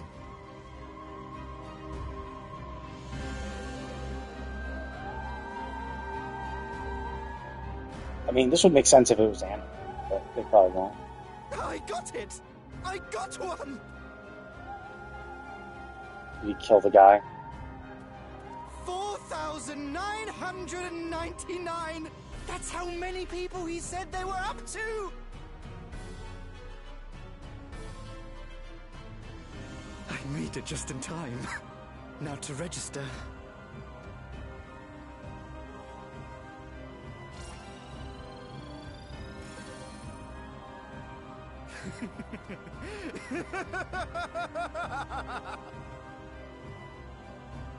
Death can't touch me now. I'm free of all that crushing fear. Forever. Congratulations to all who have acquired. We have reached our total of 5,000 registered users. Did I kill them or something? Oh, give it back! I don't want to die. I don't want to die.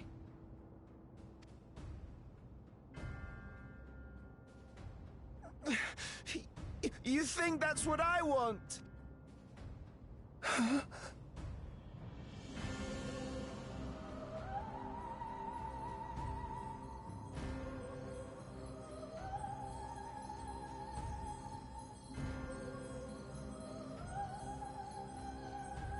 Remember now.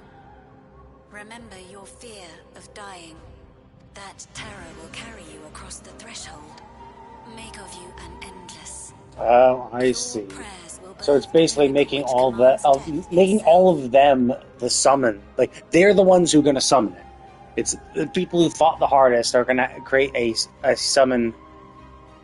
I see. Interesting. What in the...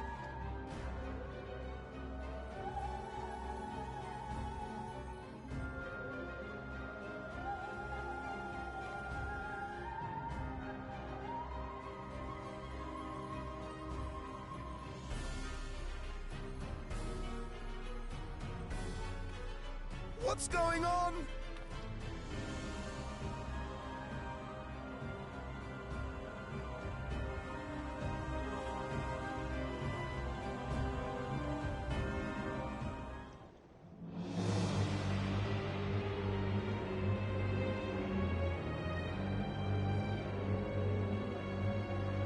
Securing the requisite ether is simple. I need only reroute lightning energy from living memory. Then I encourage the populace to define its form through hope and thought and prayer. Such an abstract method, however, is rife with unpredictable elements. What I wanted was an entity that could defeat you with utmost certainty. To that end, I set strict parameters for a concept of my own design. Well, that'd be It was MS a Self, right? laborious task, one that required almost more time than I had, but I managed it in the end. And now, everything is in readiness. I bid you, come forth.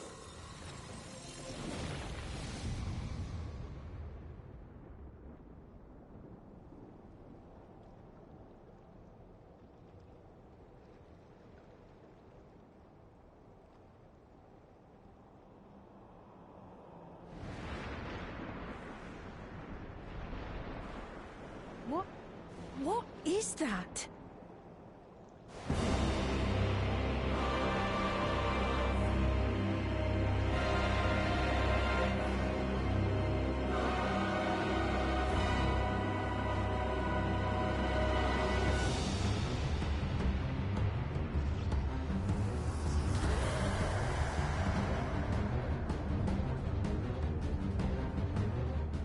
A primal summoning, and one defined by a concept, no less. How did he learn such techniques? Keep these close.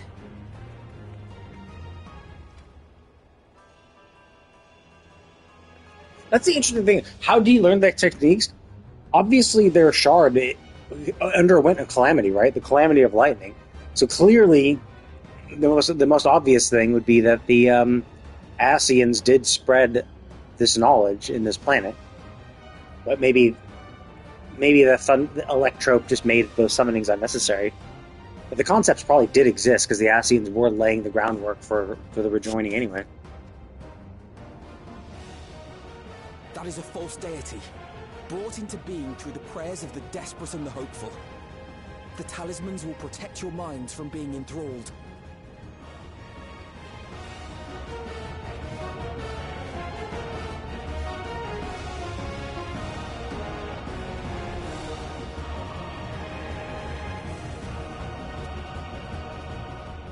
Do you still mean to stand against me? You realize I started my adventuring career fighting creatures like this? It's like, yeah, no shit, obviously.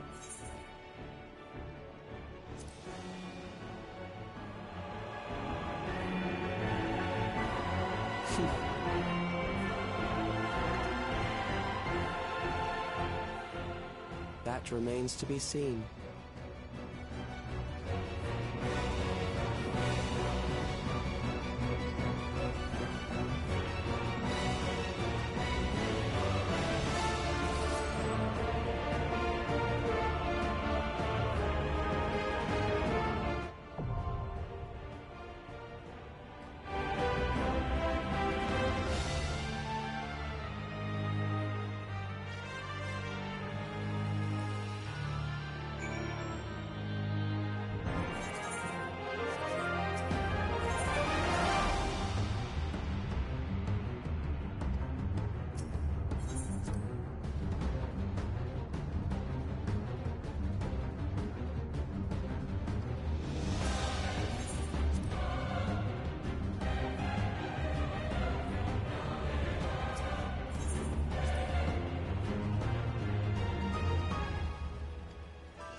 Oh, it's called neck knot. Interesting.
Oh, I see. We're obviously missing. It seems like tanks are the missing ones. Because like I had 4 out of 4 DPS fill up pretty quick, which is normal. So it means that there's a lot of DPS filling up. I tried a healer. Healer didn't populate anything at all, so we're clearly missing. We're clearly low on tanks. Because when I got queued as a tank, I was instantly able to find a party of 2 healers and 4 DPS. I mean, they were just missing 1 more tank.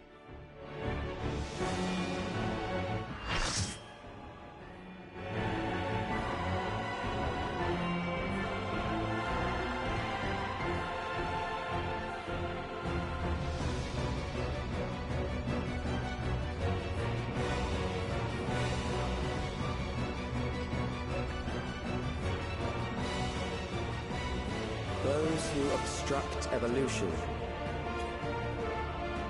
shall suffer the rotting fate of all flesh.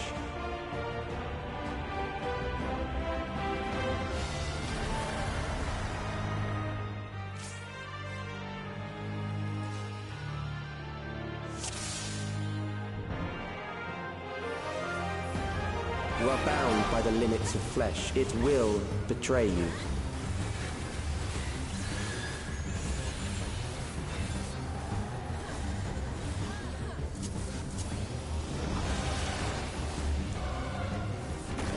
Drag them to their graves.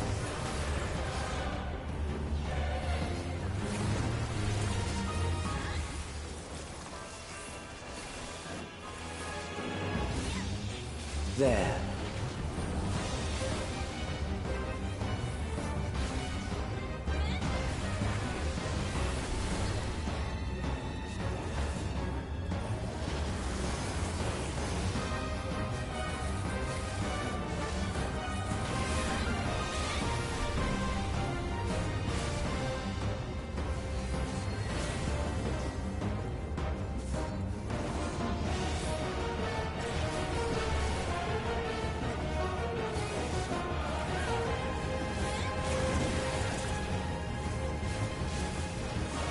Do you not see?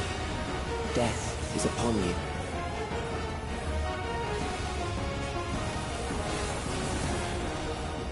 Perhaps this.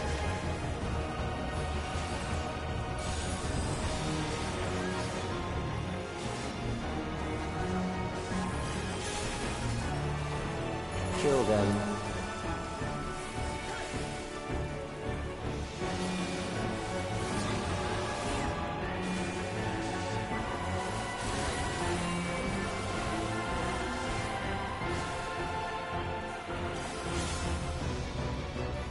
Bothersome.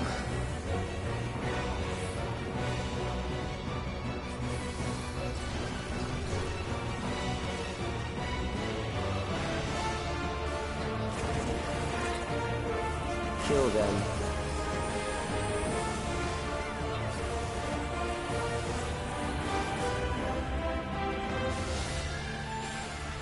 Fear compounds fear, eroding your strength.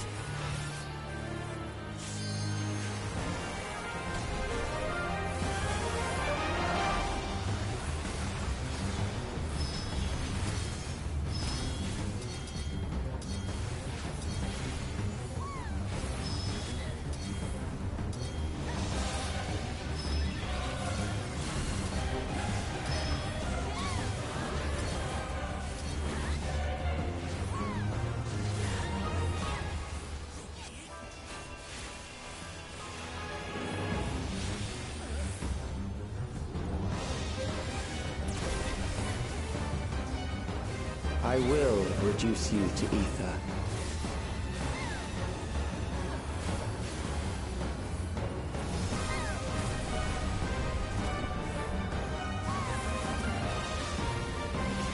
You will die for me now.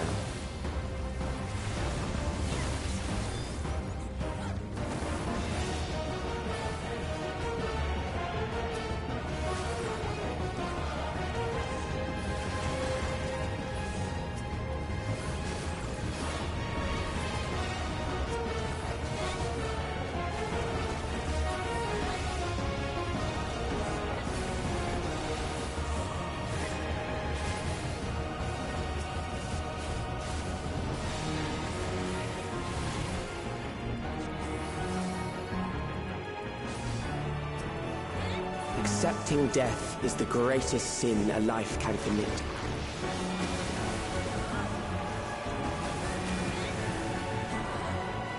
The endless darkness engulfs you.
Still alive, but there are ways to change that.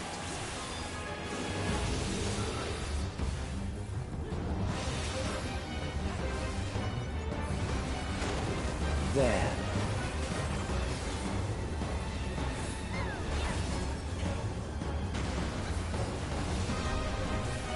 Those who do not resist death deserve it.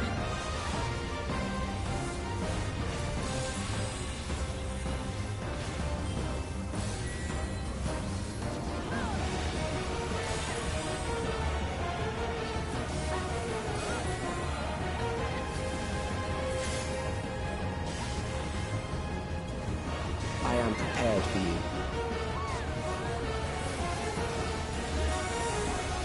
Kill them.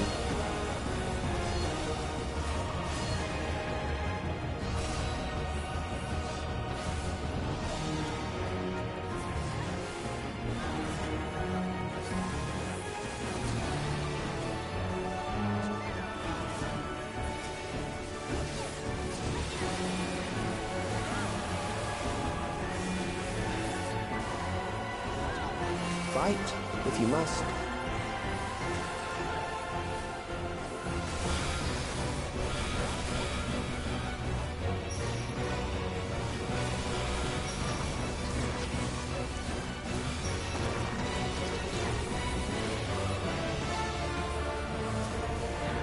there.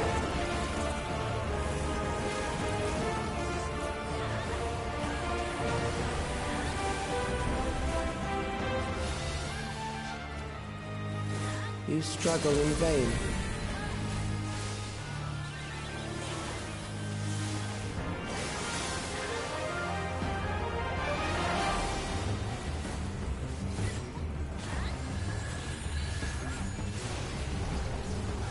Once the terror takes root, it will only continue to grow.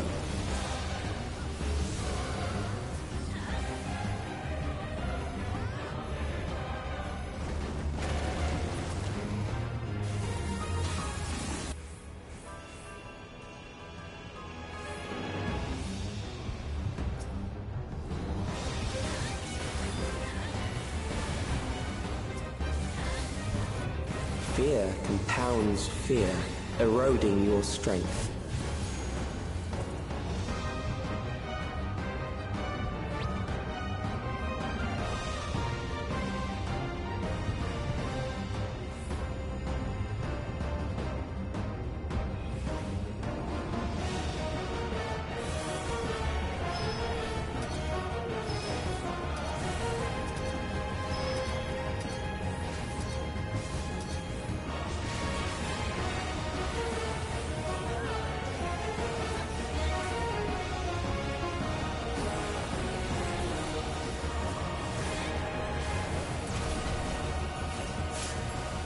I will reduce you to ether.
That wasn't that hard, so I'm curious what the extreme will be.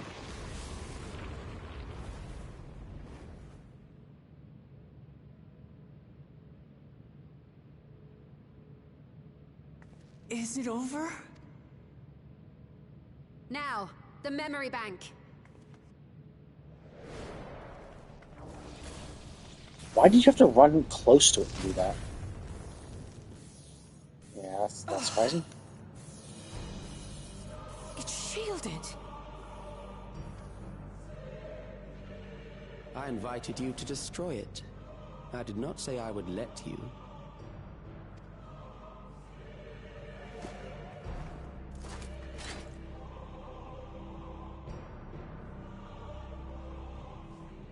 It is clear your strength cannot be gauged by ordinary means. But I anticipated as much. You summon multiple of them, so.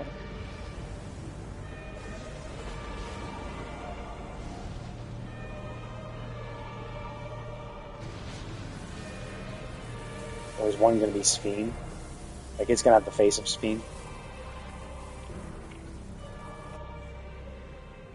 What did you do to it? The ignorance is almost laughable. You brought death to my creation. What do you suppose happens when a being manifested by the fear of dying experiences that terror firsthand? It grows stronger. Hard to say, right? Does it even think? If this thing is unthinking and cannot feel anything, then it wouldn't. But yeah, he's obviously saying, I created something that is akin to a real thinking being.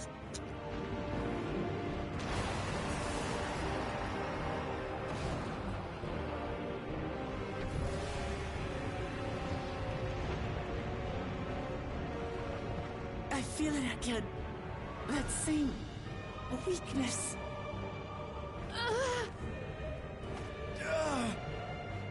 I bet it's going to be those people. Rise again and again until the lightning which infuses this entire world has been drained to its last spark.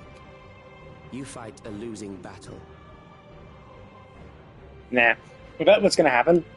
Well, first of all you have to do is take off the regulators. Like, you can just remove the regulators from those people, which you could easily do. But no, presumably what's going to happen is it's going to be those people who are, like, helping those other people. Because, like, this is caused by the fear of death, right? And what is going to happen is the people that we left outside are going to calm down the people. And so the fear of death is going to lessen, and it'll weaken this thing, and then we're going to win. Right? That seems to be the logical course. God damn you.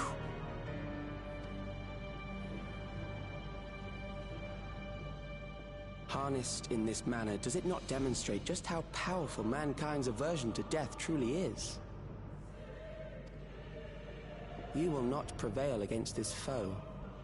I, meanwhile, will continue my crusade against mortality.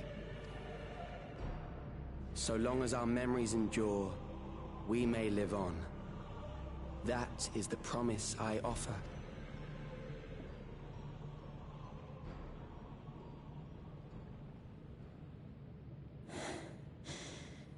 So long as our memories endure.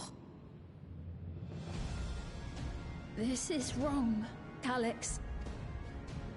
They are not meant to teach the living that physical death is nothing to fear.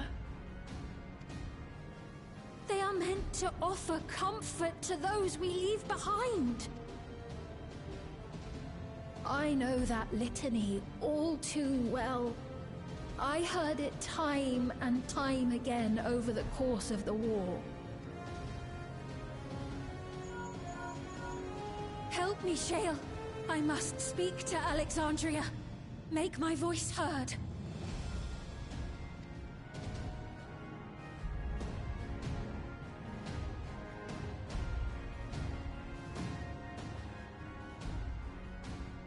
Nahe, don't you recognize me? Nahe!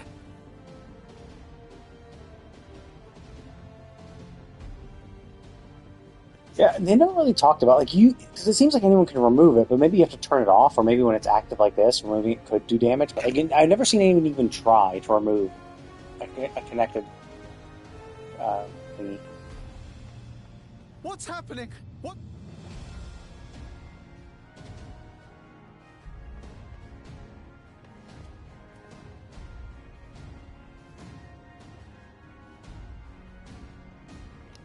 Kick him in the balls, that'll wake him up. Become of us? Fellow Alexandrians, please, heed my words. What now? Another broadcast? I know that voice. Yeah, no shit. Everyone knows Fiend's voice. Death can be frightening and terrible. I understand the desire to forget, to seek eternal life and be freed from fear. Yet, we live in this world in the here and now, the bearers of memories varied and rich. Our worries can weigh heavy, and there may be nights when the darkness feels like more than... But if we can endure those dark hours, the world will always brighten come the dawn. And in the chill of that new morning, will the memories of loved ones be there to warm us and carry us forward? So do not forget their passing. Let them be our courage. Fear not a life well lived. For one day, the memories we leave behind will be the warmth another needs when their morning finds them.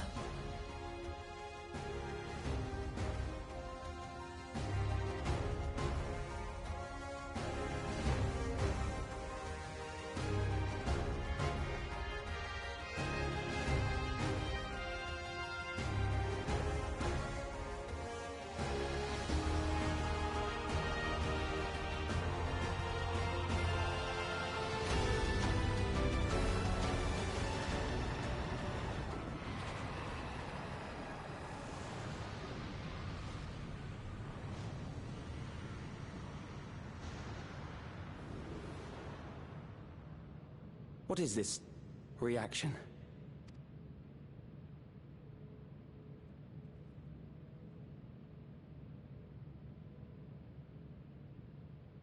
An irregular factor in the equation. Eliminate her.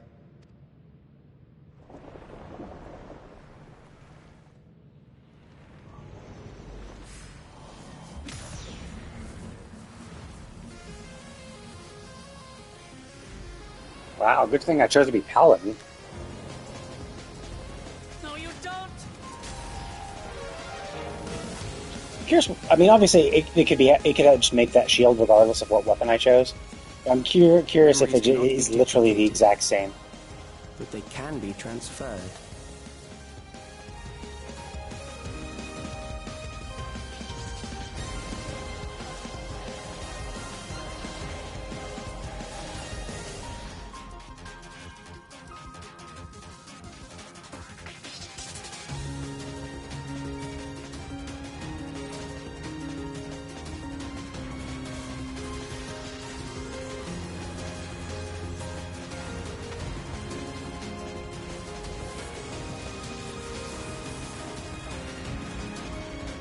Leave the primal to us. Hurry and take care of that memory bank.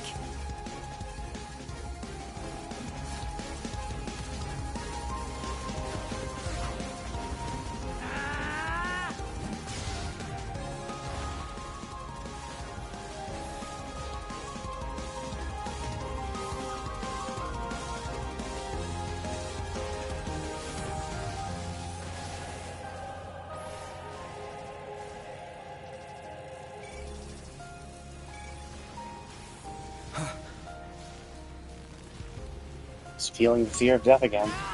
It also does beg the question, like, this is clearly a machine designed to hold your memories. Where is there a replication? Like, where is there another place that can store all your memories? That's, like, as well connected, right? Like, oh man, that did not sound... Honestly, yeah, she's just not a great voice actor. She just can't emote that well. It's like, you're obviously supposed to, it's supposed to be, it just didn't have, like, that much emotion. It barely... Gave her my word! That was a little better. I would protect her people! I thought, why aren't we doing this? Like, we're the Warrior of Light. Why the fuck aren't we going in and, like, fucking about? And we will protect them together! Just being a summoner?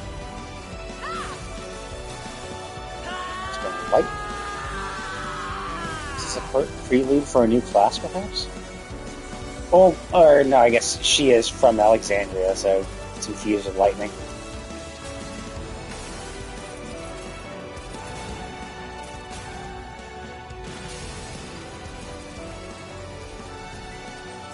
Nice effect.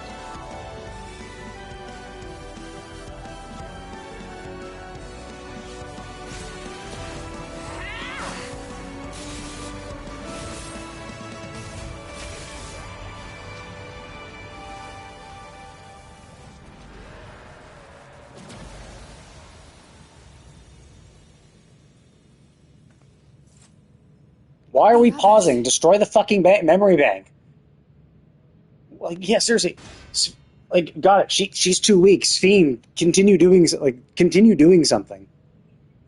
Like, Sphene, you helped out once. Like, you can't. Yeah, oh, finally. Jesus Christ. Why the fuck didn't we go in the first place?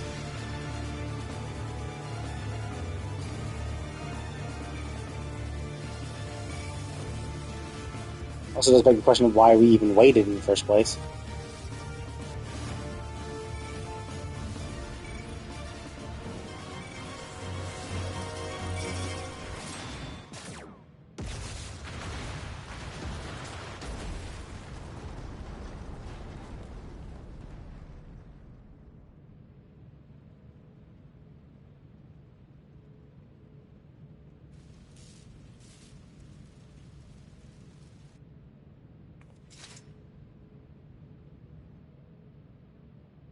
But yeah, I mean, it does beg the question of, like, why weren't we, like, first of all, why weren't we helping Clement in the first place? Like, we were obviously weren't part of the fight. Why weren't we there? Also, the second she broke the thing, why the fuck didn't we immediately do that, right? Obviously, you know, it makes for it to be more scenic, but, like, it was like, oh, she did this. She was collapsed on the ground, unable to continue fighting. But, like, we have people who can do ranged spells. They tried to do a ranged spell first, but there was a barrier. Why do we... Especially after you've killed that thing, it's like the next thing that they should have done is immediately shoot all your magic. Like, one, we should have been helping. We should have been there to immediately run in and attack it the second the barrier is destroyed. Two, in the absence of that, everyone else should have thrown all their ranged attacks at it. It won't be long until your fever rises. I do dislike that. It makes for a more and into the care of a chirurgeon. a more compelling scene, but it's a more compelling scene because the people did something like acted stupidly. Yeah.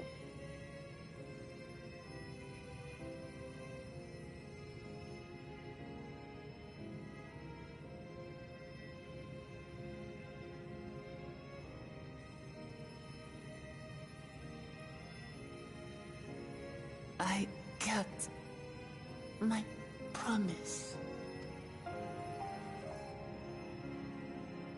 And to be fair, if we just destroyed the Meso terminal right from the out, like if we just bombed the place, if we just raised this tower to the ground, problem solved, right? Like it's in there. If we had just collapsed the tower in on itself, it would have also resolved everything, and we wouldn't have had to do the dungeon or the trial.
Yeah, I was kind of wondering if Sphene was going to become a summoner, because, like, back in the day, Alfino and Alice were both arcanists. They both just had the basic carbuncle summon, And then Alphino, when Alcé became a red mage, and Alphino became a. I mean, he was basically a scholar essentially. Alphino went from Arcanist to scholar, and now he's obviously a sage. Whereas Alcé went from just Arcanist to red mage, and that's where she stayed. So we didn't actually have a summoner NPC. And so when Lamati got, or not Lamati, when the Oscars. It's a weird spot to go. When Sphene got her book, I was like, oh, is she going to become the summoner then? Because we haven't had an NPC summoner. But then she just imbued lightning with Lamont, so it's like, maybe not. Just kind of hoping for an actual summon. Like, maybe a summon that was kind of like, maybe a summon that was going to be like a little thunder one, like it would indicate a new Eggy Glamour.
Cool.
Oh, welcome back.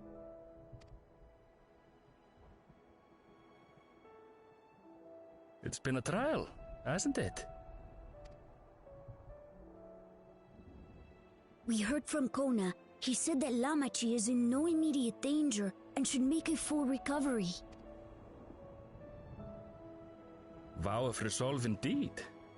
Resolve to be as reckless as ever. She might spare a thought for us helpless spectators from time to time. Right, are you even there? You were. Lamachi and all the others fought so bravely for Alexandria. And what did I do? I was useless, even with the king's authority.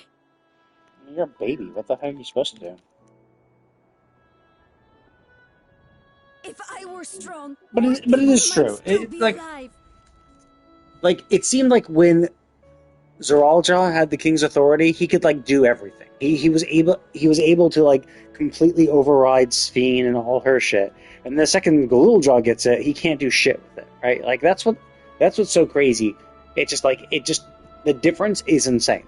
You know, it seemed like whatever he did, like Zoralja did, he could just override Sphene and do whatever the fuck he wants. And then Galuljaw gets it, and like he can't do shit with it because, and maybe like Calix always had the primary authority, and because he was like fine with them doing whatever they were doing, he was like, yeah, fuck it, whatever, let him do that. And then only when they were overthrown was he like, oh shit, now I actually got to take the reins, and overrode it. So it could have been that he could have overwritten at any point, and he just didn't need to, because Zoralja would, Zoralja with the key and everything would allow the constant influx of ether from other worlds and allow him to create more and more endless. So, but it does present an interesting dichotomy where it's like, yeah, Zoralja could do whatever he wanted with the king's authority, and Galuljaw can't do shit. But I'm weak. But his inability to use it is just like, I mean, we don't know. Like, we don't even know what the king's authority actually can do. Galuljaw could have been using it the best he could. Like, the best anyone could have. Like, even if Zoralja had the king's authority, and it could be that he would have still been bitch slapped by Calix, and Calix still would have overwritten it and done whatever the fuck he wants. You know? So, it's hard for us to say, because we don't know, because Calix never tried it. So, But again, it's like, yeah, of course you're weak. You're like, what, 5 years old or something? You're like a baby.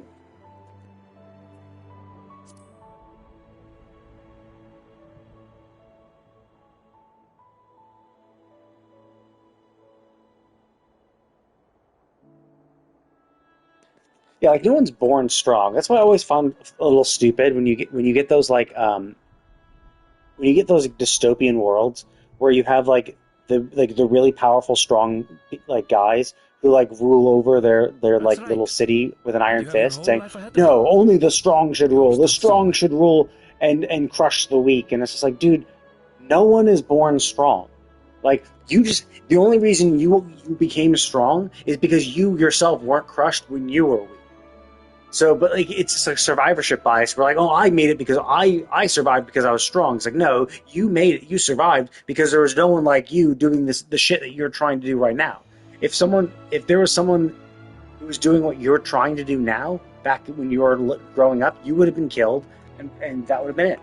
You know, so it's like it's this weird, obsession with strength and people and the strong just unable to recognize that you can't just fucking crush the weak because no one is born strong.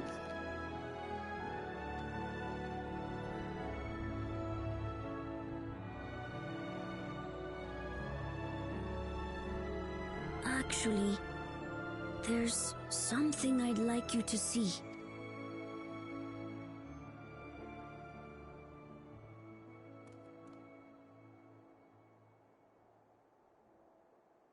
We went back to his old home where we met and ate food with Otis and him.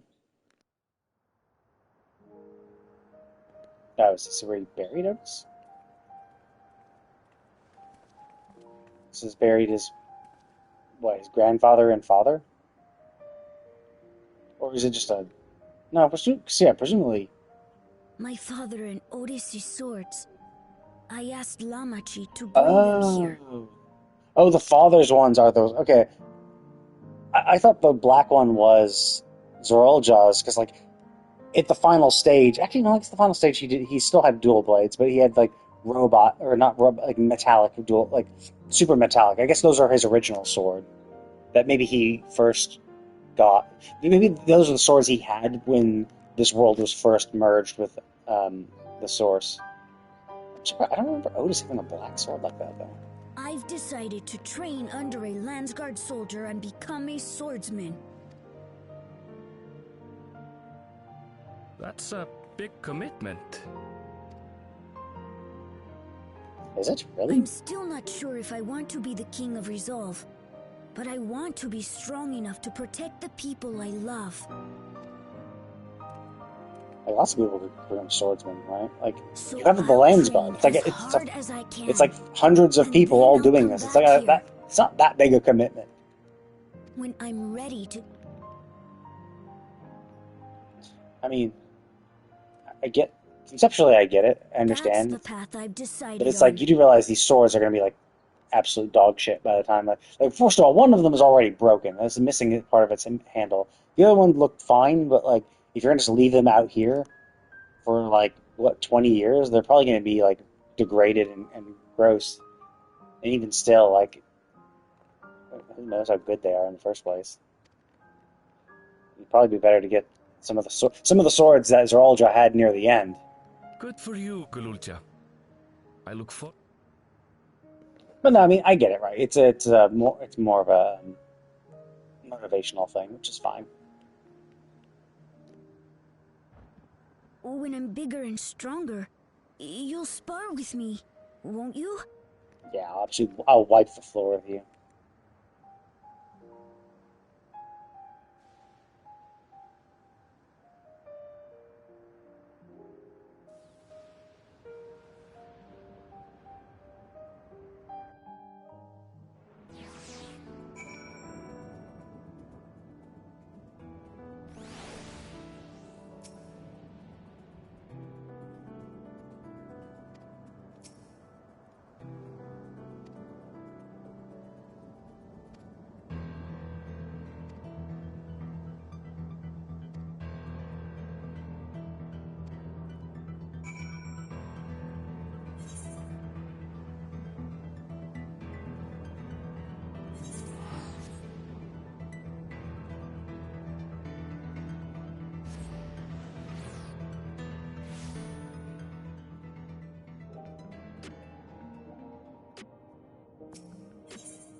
I mean, it's not crazy. It's not crazy to think that he would have like the reason why primal summoning even exists is because the Ascians go out there, and that world clearly suffered a calamity, and Ascians were just distributing primal summoning knowledge as a means to instigate etheric instability and to facilitate rejoinings. So it's not crazy to think that they might have spread that knowledge.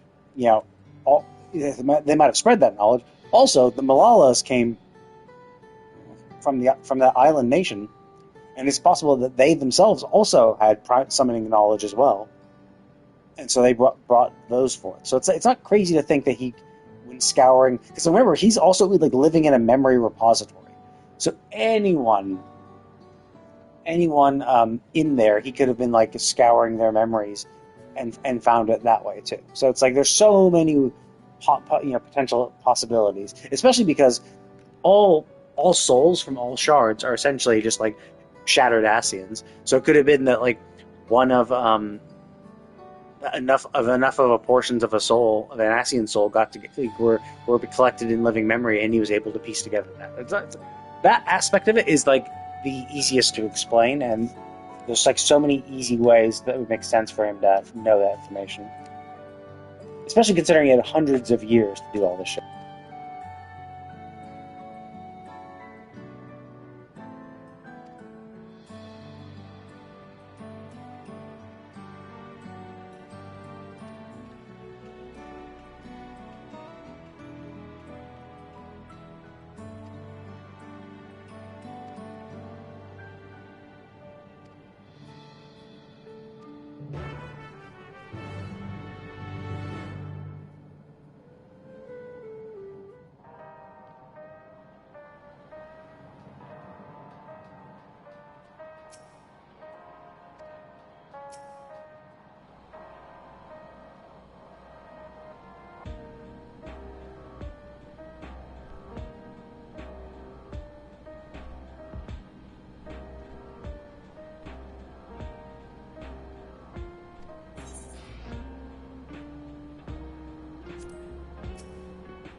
Oh, I see. So if I went out now, it would be in a like semi-destroyed state, I guess. Fuck it, whatever. This is rest time.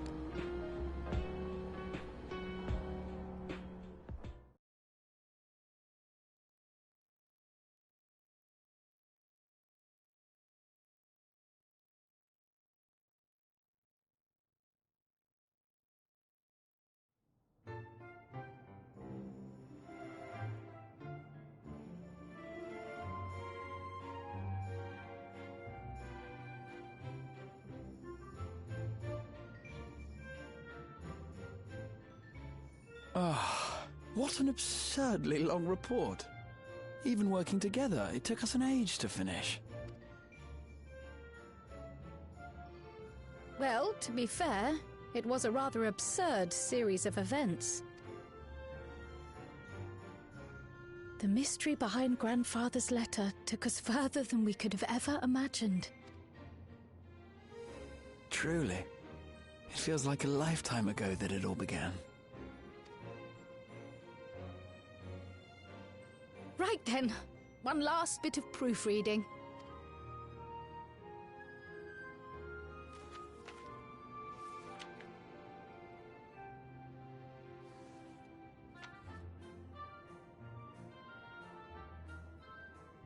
Where was I? The chaos which had gripped the kingdom of Alexandria was slowly but surely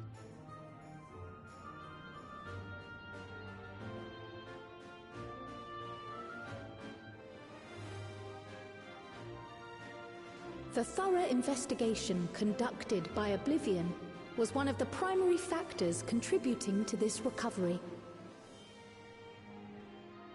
Its members uncovered multiple preservation research facilities, allowing for a comprehensive study of regulator design and function. Thus have we come to understand that memories pertaining to the deceased were not erased from the minds of the living, but in truth, merely locked away.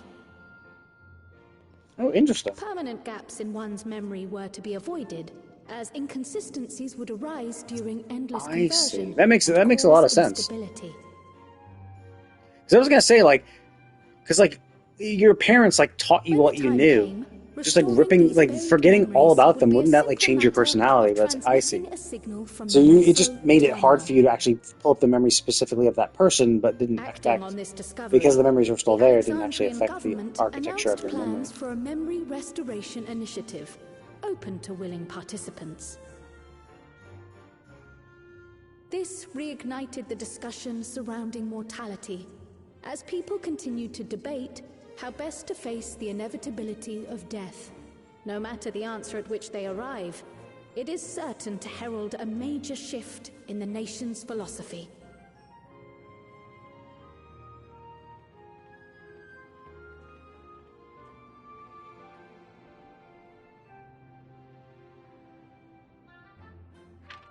Yes, that matches my understanding of events. Excellent work. I'm actually still a little curious, because like we saw the gauge of him transferring his memories to another facility, and like we destroyed the thing, but the gauge was really, really close. And so like, are we sure we actually destroyed it before the transfer was complete? You know? And then of course, even if it was like, if it was 99% complete, like aren't you doing a constant stream of data? Doesn't that mean 99% of the data made it? Or is it like you're just what you're doing is compressing it, and then once you compress it into a packet, you'll send it or something like that. Because like if it's constantly streaming data away, 99% of his memories were safely away. Yeah, sure, he's missing that last 1%, but he'll survive. Also, like, what if we were too late, right? Like they show him disappear. They're like, oh, we destroyed the thing. He's no longer there. But it's like, well, if he transferred his memories to some other location, wouldn't he disappear all the same anyway? If he's no longer even in the meso terminal. So there's no like proof that he's gone exactly, and no one's really kind of mentioned that. So I am curious if, like, we were told that this was the conclusion of the Dawn Trail arc, so presumably he's dead, right? Presumably he's gone, but like that was close enough where it's like he could have survived, and he's like now just slumbering somewhere else. Maybe biding his time or something.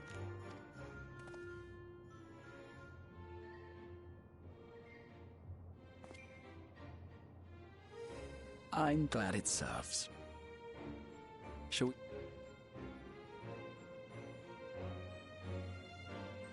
Because he has all the time in the world, right? He just got so like if it was like, oh well, it was these plucky group of adventurers that were able to foil my plans. Yeah, just wait 100 years, all of us will be dead, and you could try again. Of those familiar with the processes involved. So it was that our party and Sveen, who had eagerly volunteered, accepted the task of escorting the city's representative to living memory. Before you go,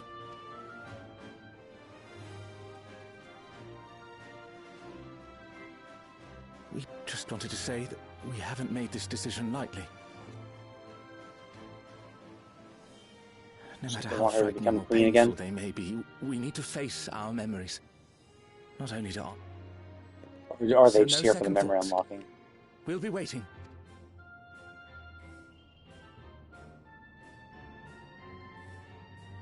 If anything tries to harm you, you knock it flat. Come back safely. Our Sveen from another time. Yes! Be safe! We'll see you soon. So sweet of you, but you needn't worry. I'm in very good company.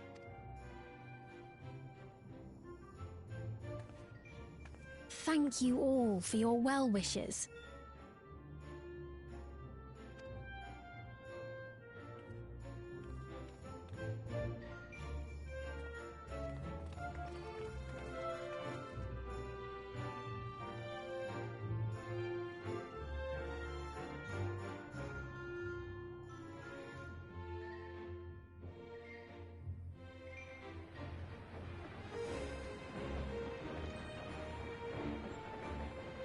Hey, I thought we were going to living memory. Why are we leaving? Or we just dropped them off and now we're heading home, I guess? Despite the disruption caused by the dome's arrival, the people in the surrounding region have since reclaimed their normal lives.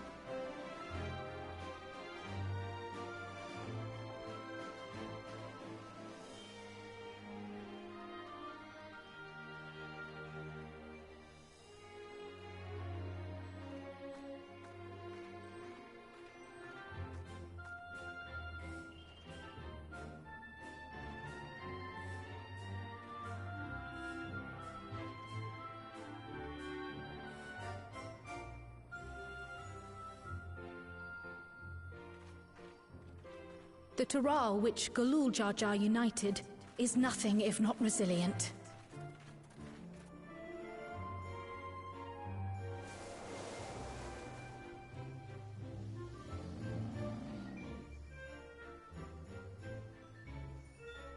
The winds of change are fickle. A sudden gust often the bearer of challenging trials.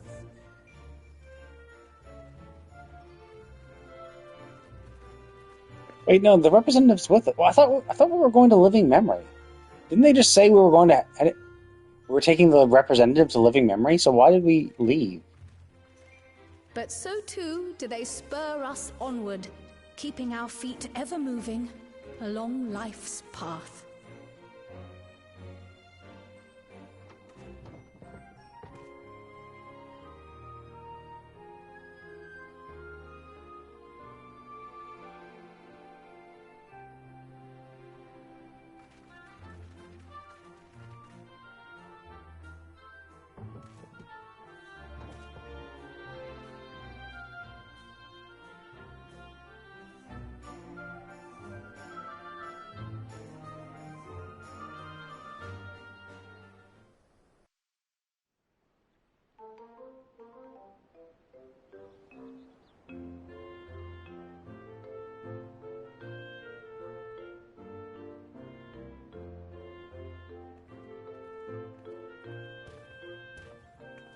You'll soon be on your way to Yaktel, then?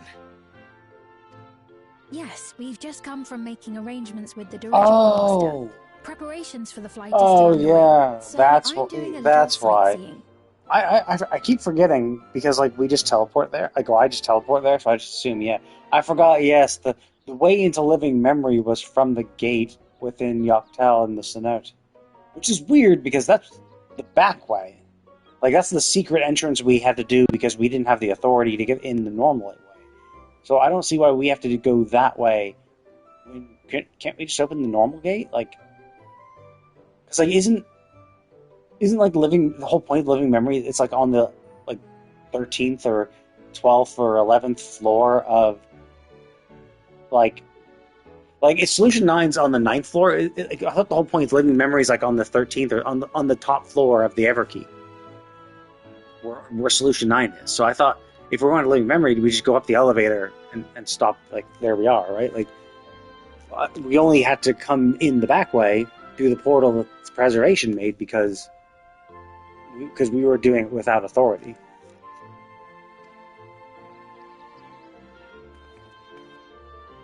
My gratitude to the Landsguard for providing us with the permits we need to visit the Skydeep Cenote. Of course. We'd hardly refuse a direct request from the Vow of Reason. Also, it's like Zorolja. That's how Zorolja got into there. He went in that gate, and only after he got in did the Alexandrian bubble appear, right?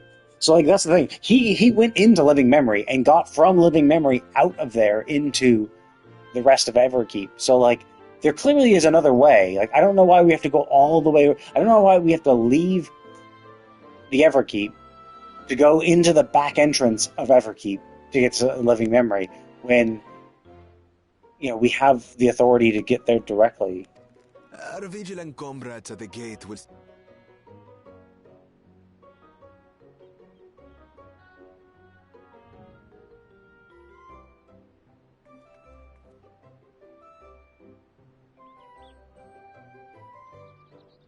Wooklamart isn't here, of course. She is still convalescing, I take it. She just broke her hands. Why is she still... What do you mean? Like, can't she just, like, wander around? Indeed. She's presently confined to bed and permitted no visitors. Nah, I bet she's gonna, like, run outside. I scarcely sleep at night for the worry. She just broke her hands. Also, wait. It's been weeks. I hadn't realized her condition was so serious. Yeah, I bet she did something stupid. I bet, like, after, like, a week or something, she probably started, like, going back to training, which just, like, made her worse. I bet she did something dumb, and that's why she's still convalescing. Because it's been weeks. Like, she obviously had to have been able to rest and recover. Broken hands are broken hands, sure, but, like, you could clearly walk around and be totally fine. Like, it's been weeks since that happened, so, like, it makes no sense for her to actually be convalescing.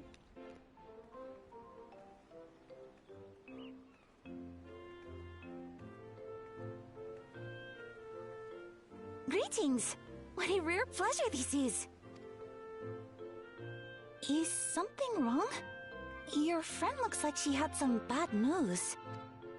She wanted to visit... And there's little reason she couldn't have. Is there something you wish to say? I see. I'm glad there's nothing terrible afoot. And yet, where there's a need...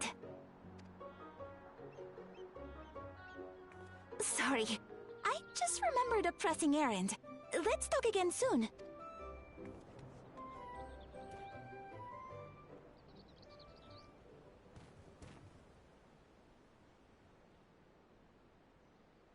The Alexandrians, I understand, have teachings similar to that of the Yokui.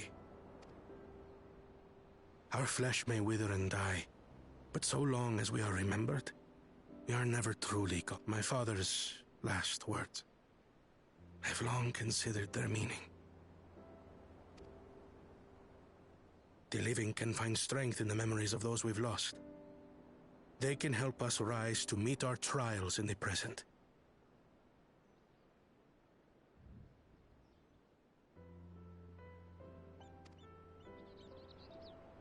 That was certainly true of my... So I have faith that the people of Alexandria too will be stronger for their grief. It may be as you say. If we did not remember our lost siblings, we would not be where we are now. Or be who we've become. We all have memories like that, I bet.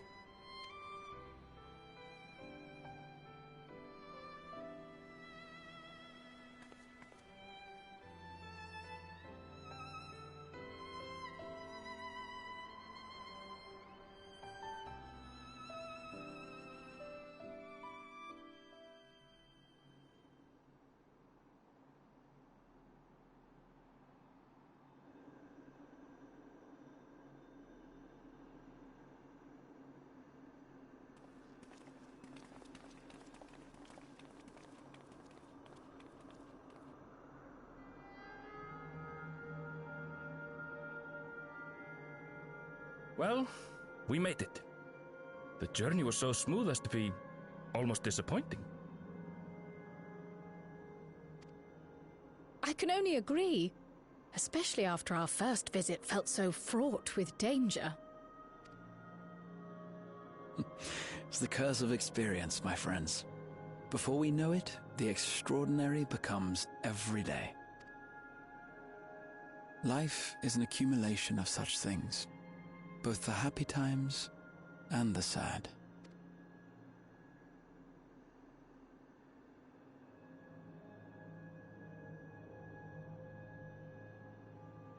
Right. Let's go over Shale's instructions on performing the memory restoration. The first step is to reactivate all the terminals at the same time. This will supply the ether necessary to operate the equipment, without creating any new Endless, of course. Once things are up and running, we'll use the Meso terminal. Is living to memory going to transmit the look like signal it did and before? unlock the sealed memories. That's actually kind of one of the things I really wanted, is like for us to like make it like, because you could obviously use the story replay feature to go back to the initial quests so that you could have it all be glowing again. But it was kind of disappointing that that's the only way you could like make it look as pretty as it was before, because it was very nice. There are 5 terminals in total. Might you lend us a So hand it'd be with nice one, Sven? if we're actually gonna like Yes, restore it I can to do its that. previous Not appearance. to butt in, but would you mind letting me take it? Damachi! I thought her hands were broken. Why are they not in the Up cast? and about. I'm fine. My worrywart of a brother exaggerates. Like, if your hands are Mamoru broken, came by to fill me in it's on been her a few plans. weeks, After sure, that, but I weeks are couldn't not enough stand to being cure cooped up a moment bones. longer, so she helped me sneak out of the palace.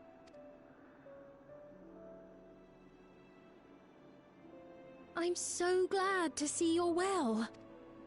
It's Sorry been Kona made you weeks. think I Come was at death's on. door. I was keeping up with reports and know what's been happening in Like Alexandria. that's what's so silly. It's like, yeah, she was injured, but like even back then, it was like, yeah, she just needs to rest and recover, and her hands might be broken, but like she's fine. She just needs to rest. And then it's been literal weeks. They literally said weeks later, and then they cut to Grahatia and Kryl doing the report. So it's like it's been weeks. Like even if she was like incapacitated for a week, you know, to rest and recover, like she should be fine. Like they're making it seem like she's on death's door is fucking stupid. However, her hands weren't. Didn't they say her hands were broken? So why is she not does not have a cast or only anything? a tiny fragment. Their hopes live on in me. I feel responsible for making sure that they're remembered, that their legacy is passed on. You don't even know what their legacy is. Like you met some of them. That's like in no way. Let me help with sending these. I met 5 Endless, so I clearly am the right person to carry on their legacy. As someone who barely knew any of them. You've made a convincing case, but be careful. Very well then. Yeah, I think that was a little dumb. Like, I'd say if it was a week, if they were like, yeah, a week later, sure, right? But they were like weeks later, and there's like if it was a week, I could see her being like incapacitated enough that she couldn't move around and shit. But like, dude, for many weeks, there's no way in hell she would not at least be able to get up and about, because especially because only her hands were actually injured.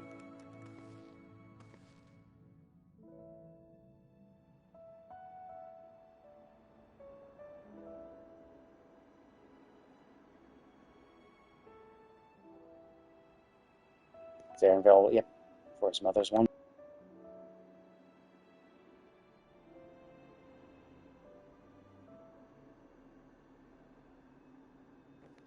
If you're going to restore the memories, wouldn't you want to be near the Meso terminal? Because like that's presumably where it's going to be done.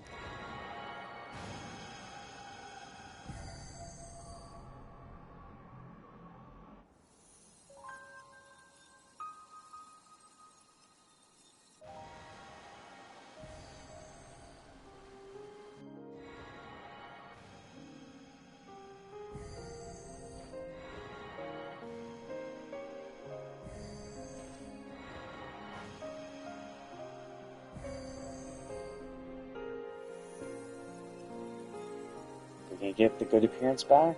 What's that on?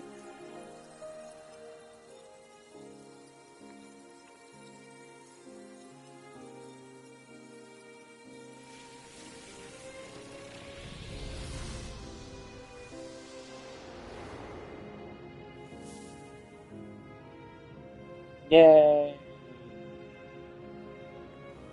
Nice.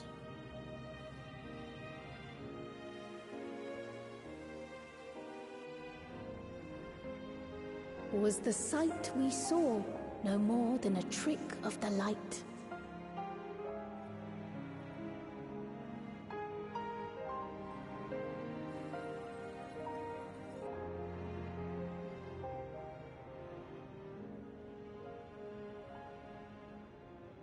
Or was it a gift? The Terminal's parting miracle? Oh, I see. So, like, this appearance is not permanent. Darn, I was kind of hoping Those days are maybe... gone. We chose to move forward. Please stay gold. We hold So fast there are some to our flickering memories. parts to it, so I'm just like, I'm worried that it's like, what they mean is that this is just, all of it glowing like this is an illusion. And that, like, at the end of the quest, it's going to go back to normal, which would be unfortunate because, like, it looks so much better like this, and it's so sad that it's all, like, you know, gray and gross.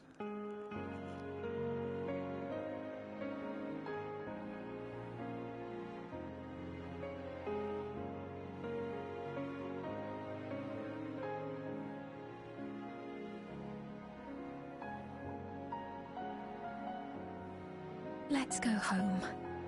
To our beloved Alexandria.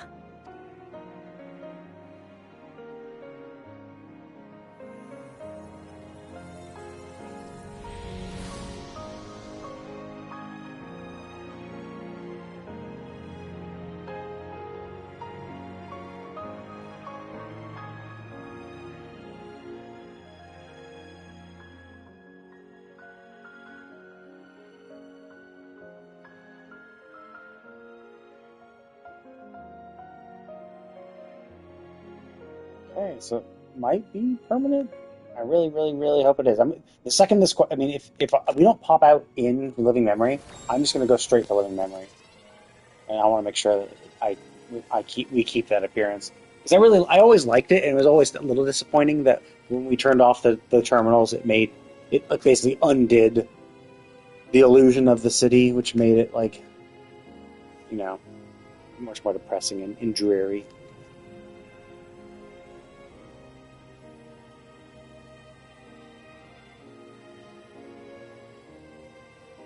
I mean, it's definitely gonna be rough because it's like a lot of people are gonna like actually remember their parents and stuff, like their parents they didn't even realize were missing. Oh, she actually remembers Kikiwa, right? She's the one that we tried to interact with. Mother, you protected me. Oh, I remember now. she's Kikiwa's daughter. Wait, what? Or no, maybe not. She could be another bun girl, for all I know. In soft golden light, the memories of the lost returned. There to be clutched tight by loved ones, never again to be surrendered.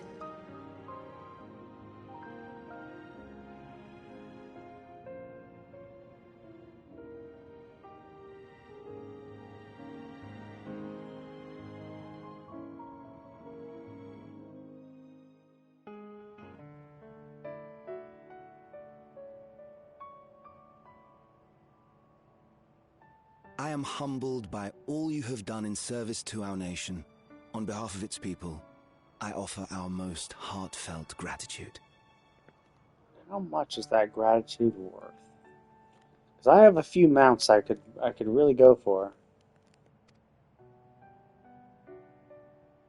We were only too happy to help. There are still problems left to solve, of course, but you've taken an important step forward. We have.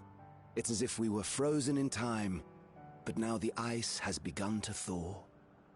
Alexandria will thrive again. Mark my words. What will you do now, Sven? Ah, yes. Well, that will depend on Gossen.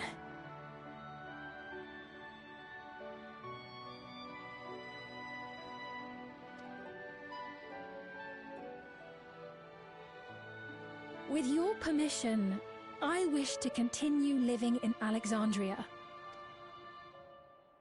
Those dear to me laid down their lives for this nation in bygone days, and I fought alongside new comrades to defend it.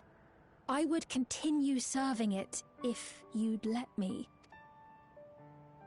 So please, accept me as one of your citizens. I mean, I think that's a little stupid, because, like, you obviously were a citizen at the very least, right? Like this is your home just as much as anyone else's. Like, you were born a citizen. Like, yeah, sure, like, you can't instantly become queen just because you were the queen back, like, a few hundred years ago. But at the very least, you are a citizen. Like, you always were a citizen. He's going to say that. You always were a citizen. I see. I suppose my presence would cause too much confusion.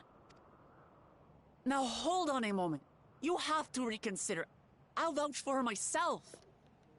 What? Why do we... Oh, I guess, yes, technically they do have a diplomatic relationship with that. But it's like, we don't need you to vouch for her. We know who she is. She's fucking queen from hundreds of years ago. We know who she is. We've lived with a Sphene based on her memories. We know what Sphene is. Oh dear, do forgive me.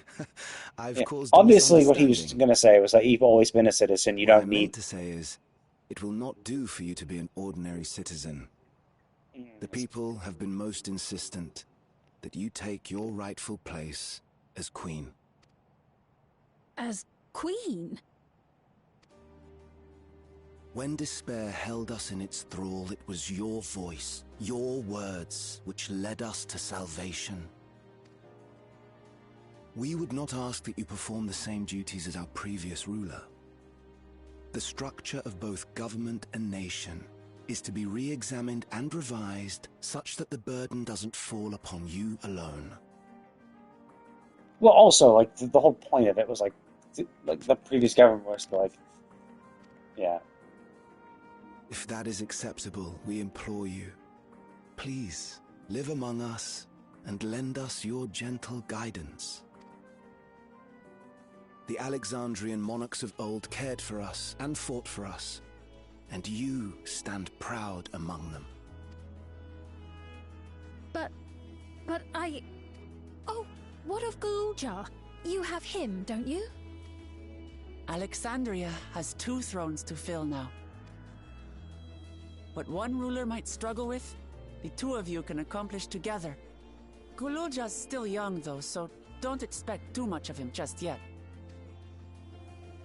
Yeah, very true. He's obviously not a fit to rule. And you have, like, experience not only ruling, because you did that briefly before you were cryogenically frozen.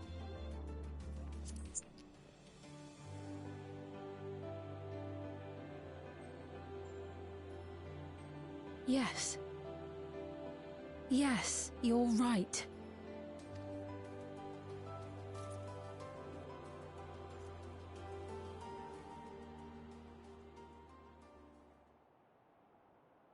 For centuries, my other self bore this tiara, and with it the hopes and dreams of Alexandrians. I will not let them go unanswered.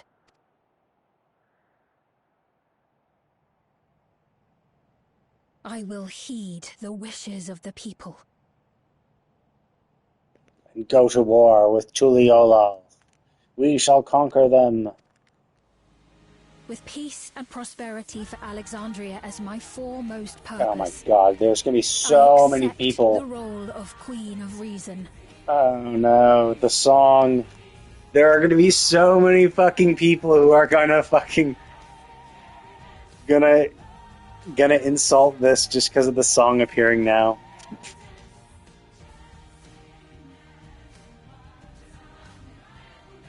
It's not an easy road. Like, honestly, they should have just, like, taken the song out in the back and shot it, because it's like, dude, like, everyone's memeing on this song. It's just like, it's like, nope, like, you had a good thing. Like, I would have gotten Soken and be like, hey, Soken, can you, like, make any other song to replace this? We cannot use Smile again. The people hate Smile. That way, neither of us At least gets it lost. stopped. It only went on for a brief little moment. But yeah, I mean, it's become a meme in and of itself. Like, I would have just not used it ever again.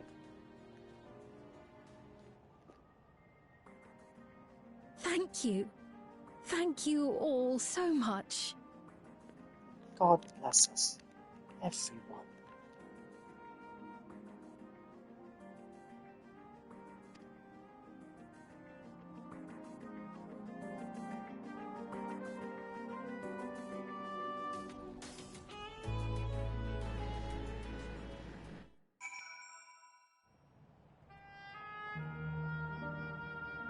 Yeah.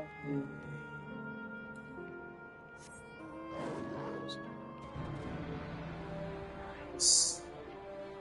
So it goes back to what it was before. That's so cool. Because like that was the kind of shitty thing is that like we shut them down, and obviously it makes sense. You shut it down, all the stuff goes dark. But like it was just all this gray, basically all that stuff down there for the entire thing. All of it, just this colorless, monochrome world. So it was just so sad, especially because like you still have to do stuff here. Like you come here for hunts, you come here for other quests and stuff. Coming back to this dreary world is just so sad. And I get why like you do it, right? I get it, but still, like it was just so sad because of how ugly it looked.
Oh, so his transfer was successful?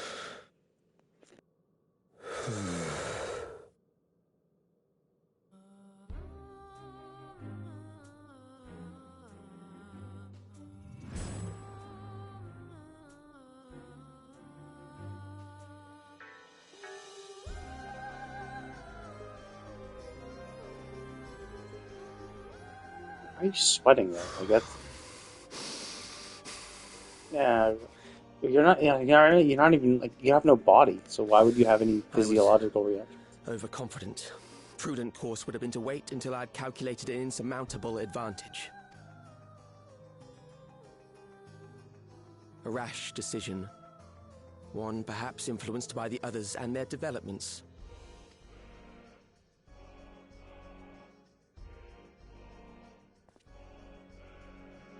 But no matter. Learn from this setback and next time...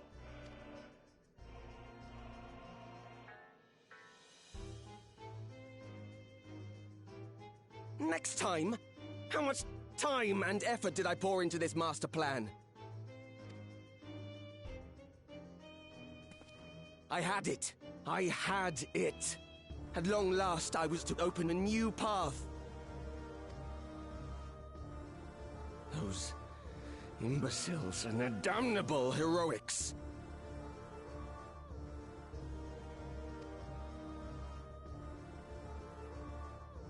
Ah, so this is someone the one who gave him the primal stuff. So there is still a remaining Ascian. Detected the stench of failure already, have you? Such a keen sense of smell. Yes, I will give my report, as is protocol. Be sure our winter peers are apprised of the details.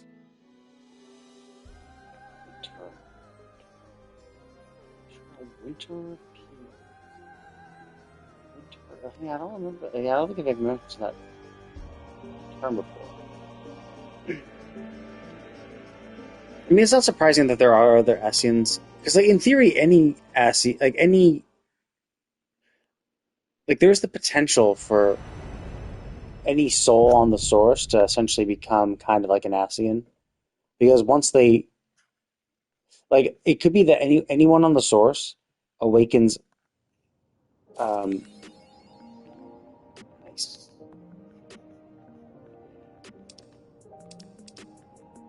So it could be like anyone on the source.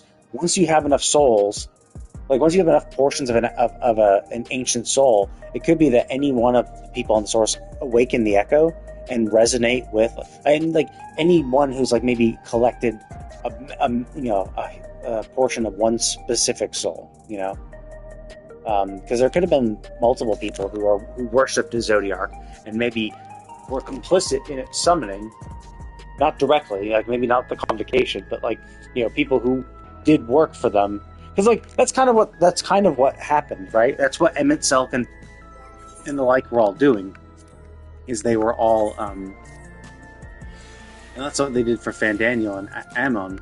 It was like, oh yeah, like we found you. You are, you are Fandaniel. You have a big portion of Fandaniel's soul, and so we're just going to awaken it, basically, and like basically, essentially, refresh your memory of who you were. But like, that's what they did. So they were able to like sense the souls.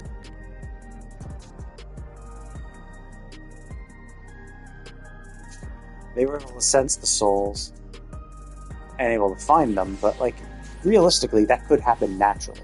It could be that anyone from because the source has like a majority of the souls and Aether back anyway.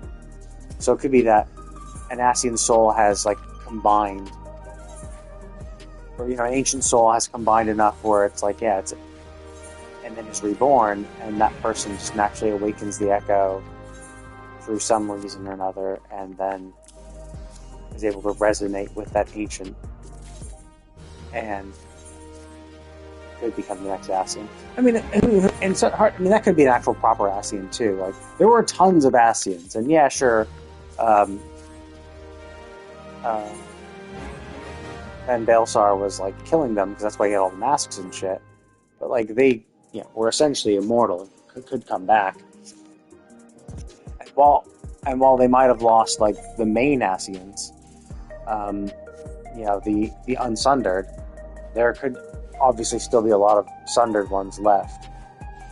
Or it could be like, like this could be the Ascian that was assigned to their shard in the first place. Like a lot of Ascians were doing their own thing, but it could be that this guy was assigned to their shard, and because their shard wasn't completely destroyed in the rejoining, it stayed to maybe help facilitate a proper rejoining at a later point. And then just did what it is. So, hard to say, obviously. But yeah, so I'm going to go ahead and call it. I did the story. I thought it was pretty cool. I liked it. There were some obvious things that were just like, okay, well, that makes no sense. But, whatever. They weren't truly bad, but there were a few things where it's like, oh, come on. There are definitely some instances where it's like, okay, well, to set the scene, we're going to do this and that. And it's like, okay, yeah, I get it. Like killing Geode, like they clearly set a trap for Geode or a trap for Oblivion, and yet he's going to be like, the second that we appeared, he's like, oh, well, I hope to get more. I hope to get more souls.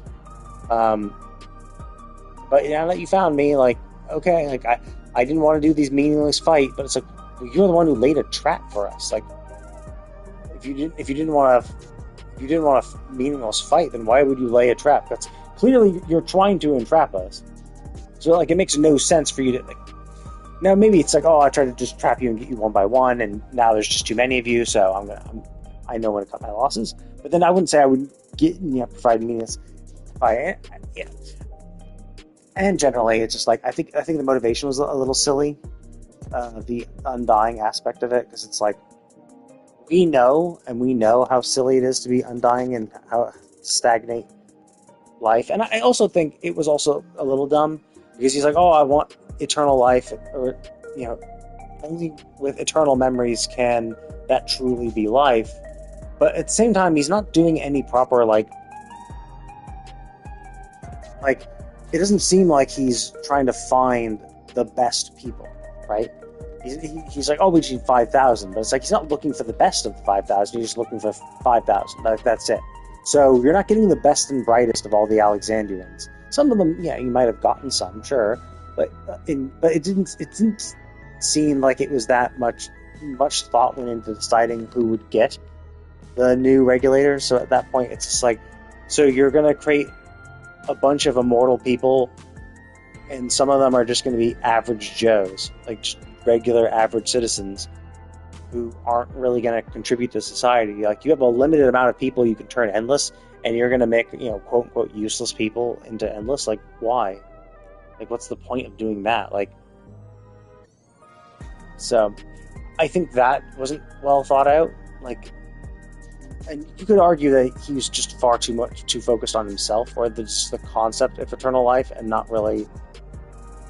Because even then he said like he didn't really have a goal. Like the goal was just eternal life. There was no. He wasn't trying to get eternal life to achieve something. He was just trying to achieve eternal life, and that's it. Which that would make sense for him not having a clear goal of who should and shouldn't be an endless. Because he doesn't give a shit. He just wants to. And you could, or you could argue that it's just like, well, I'm going to turn you all into endless anyway, so I don't need to pick and choose. I just need to get enough ether to turn everyone to endless, and then problem solved. I'll have everybody. But even still, like, you could tell it wasn't very well thought out. But because he was just too obsessed with immortality to think about it like pragmatically, which is fine. It's fine for him. I just think it just is a little silly. As a concept, because it's like, well, that's dumb. But like, obviously, he came from a perspective where he was just, death. But he basically he's the most afraid of death, right? And while he looks like dispassionate and all that shit, he's the one who is the most afraid of death and fearful of death because it was his constant companion. He's constantly, death was constantly around the corner. So he's so afraid of death that he's like just became obsessed with life. So it's understandable to a degree. But anyway,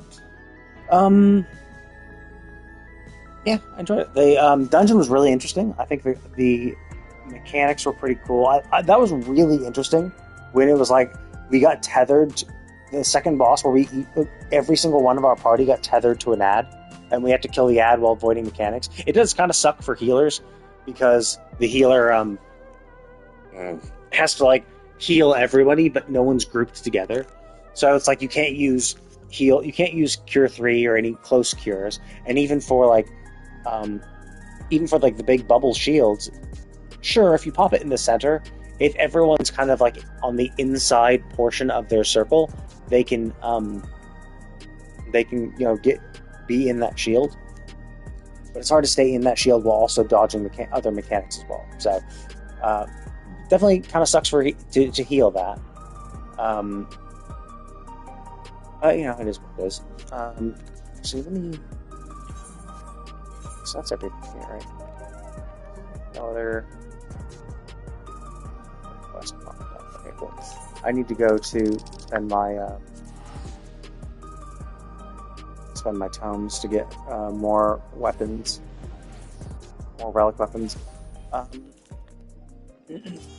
So yeah, I enjoy that. Let's see, what was the first? The second boss was pretty easy. I think the second boss, or the last boss was relatively easy. Like once I saw, I was like, oh, okay. The one, like the fact that those like red AOE's were insta kills was like, holy shit, that's rough. But it was relatively easy to avoid. Same for the lightning bands across. All the mechanics were pretty easy to avoid for the last boss. It definitely seemed more of a challenge for the. I could exchange for another weapon.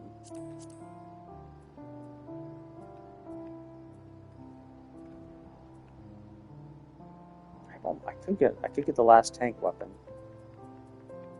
Let's see. Yeah, I don't have a lot. I think I just got one healing thing, right? Yeah. So I'm missing both other healing, or all 3 other healing ones.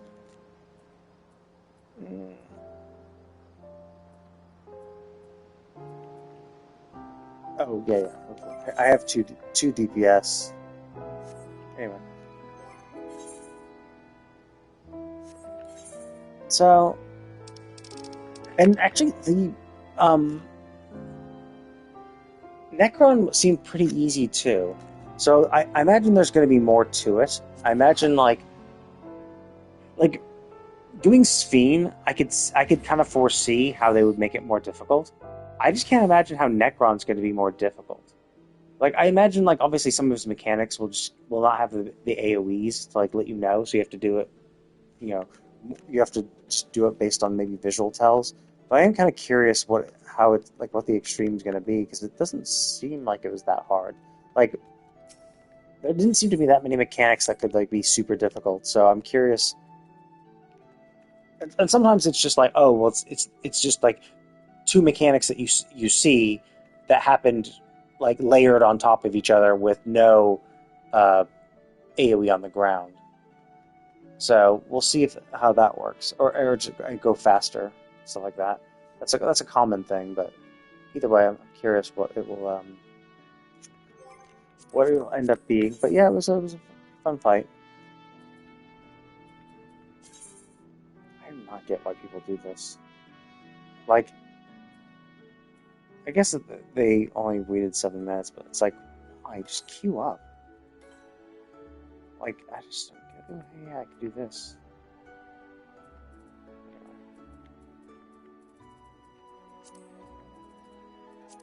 Anyway, I am going to be done, so I'm going to go ahead and call it. But thank you all for watching, and I will see you all next time.